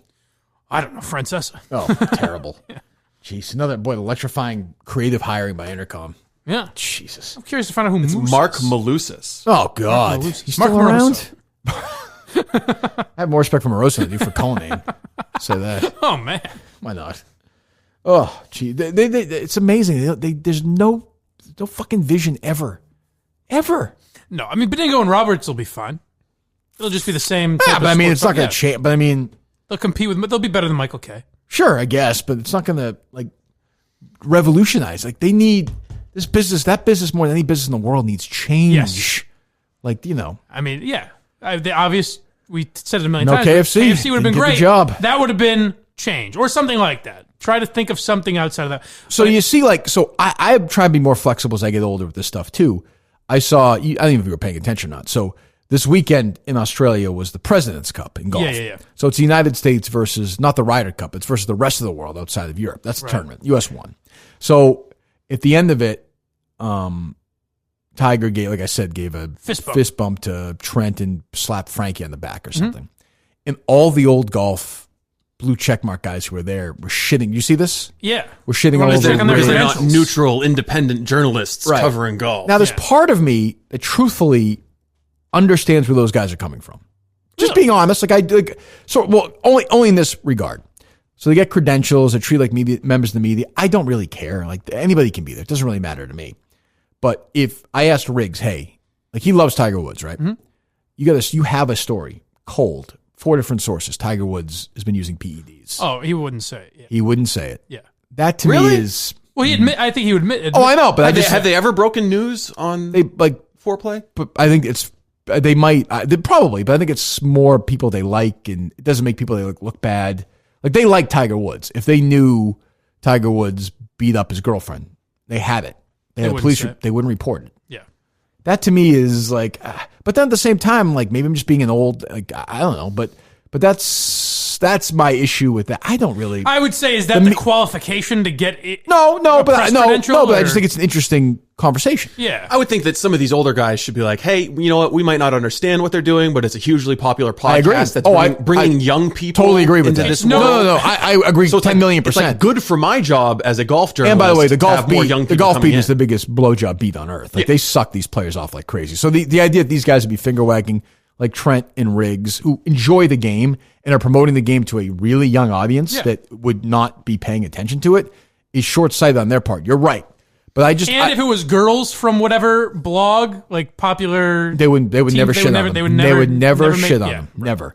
But you watch these tournaments and the guys from like NBC sit there and kiss the player's ass like, how'd you get through that? They never make fun of those guys. No. But it's because they're. But here's the thing, like, those guys, a lot of those guys. Carabas deals with. Like, Pete Abraham shits on Carabas where it's like, why? Now, here's my thing is, like, with the Rob Bradfords of the world, like, I'm okay with it if you admit it.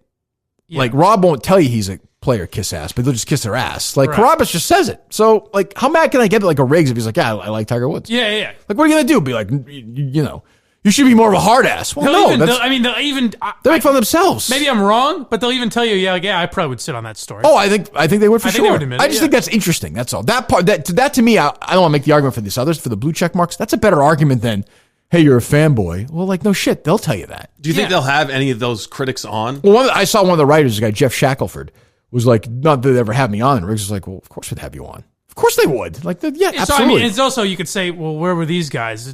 Tiger Woods had an affair with 10 million different women. No one fucking knew about it. Of course they did. You know I don't know if they knew the specifics, but of course they did. And they would never have written it. So where are they? And by the way, those guys wouldn't write the same things. I don't think I just not even accused, but said those guys might not cover. Right. A lot of those guys would try and bury it. If Tiger Woods went up to them and was like, don't write this, so they who the wouldn't fuck write are they it. to say that Riggs and Because Trent can't go? you know why? Because they're old and they see these guys getting attention. They don't understand it. Right. But it's new. It's not in a newspaper. That to me is sort of an interesting dynamic, as opposed to just saying, like we were just saying, hey, you know, there's 19-year-olds watching golf now, watching these videos, or, you know, there may be a reason why, you know, Tiger Woods or Bryson DeChambeau or Brooks Koepka or Justin Thomas talks to these guys, and they don't talk to us about this stuff. I think Carabas deals with it the most because he's the closest to a sports writer. And also that's the biggest asshole group on the planet. Yeah. No, and the most bitter group. And they get mad, like, you know, I remember Rob before when I used to talk to him, he hated Carabas. Now he'll just kiss his ass, of course. But he'd be like, this fucking guy just kisses players' ass. He gets these interviews. And it's like, well, that's why he's getting it. Like, you know. He also has a huge fan base, like, because people like him. I don't know why. I like the idea of getting interviews. Well, if he's going to kiss his ass, what's the difference? Then you couldn't have asked him those questions anyways. Right. And also, he has a fan base. Like, Rob Bradford doesn't have a fan base. Right. Like, Carabas, for some reason, it's mystifying to me, has a fan base. Yeah. That they exist. That Section 10 crowd is massive. Sure do. The Rockets. Four-play crowd is huge. I mean, that's great. That's to me is a better argument than you're a fucking fanboy. Like, well, all right, so are you, shithead. Like, you're not honest about it. You're disingenuous. And hasn't the golf beat for the last 10, 15 years just been Tiger, basically? Pretty much, it's the only needle mover. More or yeah, less. I mean, the majority of the stories that they've written are probably involve Tiger Woods. There's no athlete in the history of any sport that is more important to television ratings than Tiger Woods is to golf. Yeah. Tom Brady could fall off the cliff tomorrow, like literally leave Earth, and NFL ratings wouldn't move at all. Patriots ratings would change locally, but I'm saying from a national perspective, nothing would change. Mike Trout could leave, LeBron James could retire, stuff would go on. Mike Trout could leave, and people genuinely might not notice. Mike Trout could have a beard and have a hat in Madawaska, and nobody would know who he was. Right. I'm serious. If he had a big coat on and just walked around, yeah. I mean, that's. I mean, Dave Portnoy is more famous than Mike Trout. Definitely. That's not even. No, I think that was an old debate. I think you're right. That sounds familiar when I said it. I think that's true. So I mean, honestly, if Mike Trout walked in here, I wouldn't know who the fuck he was. I would know who he is if he was wearing his uniform and said, "I'm Mike Trout," and shook my hand. Sure, that I would. Mike Portnoy is more recognizable. Right? Yes, than Mike Trout. It's more interesting. I mean, Mike Trout's a big guy and everything, but nobody. I mean, I wouldn't know who he was. But Tiger Woods, there's literally like a 70% difference in ratings when he's in contention for a tournament. LeBron James is important. He's not that important. Now, funny, oddly enough, if Tiger Woods showed up at Madawaska, no one would say, "Are you Tiger Woods?" Because they don't want to look racist. That's true. You wouldn't say a thing. No one would point it out. No, you wouldn't say a thing. So, which parody account do you run? He's a fan. I know that. But I found that funny. But I understood. It's weird. I'm right in that age where I'm kind of like, the fanboy stuff makes me a little queasy. But I appreciate the fact, I didn't respect the other fanboys, like the Pete Abrahams and the Bradfords, who tried to hide it. Exactly. These guys are just like, yeah, we're big fans. Whatever. You want to give us. And the PGA Tour, who are usually stodgy fuckheads, to their credit, finally said, hey, let's incorporate these guys. Yeah. That's smart. That's the thing that I think it annoys you a little bit, maybe, but not me as much, because I understand it more. Like when they have Gronk in and they're like, holy shit, we had Gronk. Yeah, that doesn't do anything for me. That part I can understand more because they're honest about it. They're like, we want these guys. I'm okay with that. I'm okay with, but I don't find them interesting. Right. I don't find Gronk to be a compelling character at all. No. I mean, not after one time. Like, no, you right. get it right off the bat. Like, I'm surprised Brady hasn't done the tour yet. But doesn't he's make so, careful that, He just doesn't want to associate with it at all, maybe. But let's be honest, you could tell the guys at Barstool what questions not to ask, they wouldn't ask him. Right. I mean, I think Brady might think, if I go to Barstool, just going to Barstool, it's a whole it's a red hat in your locker thing all over again. That's true. Yeah. Yes, that's probably true. Although he's done stuff sort of with, he's taking pictures with them. And, who knows. But I found that to be an interesting little thing because I find that whole media, because I've dealt with these assholes in the press boxes who are like, oh, who's this dick?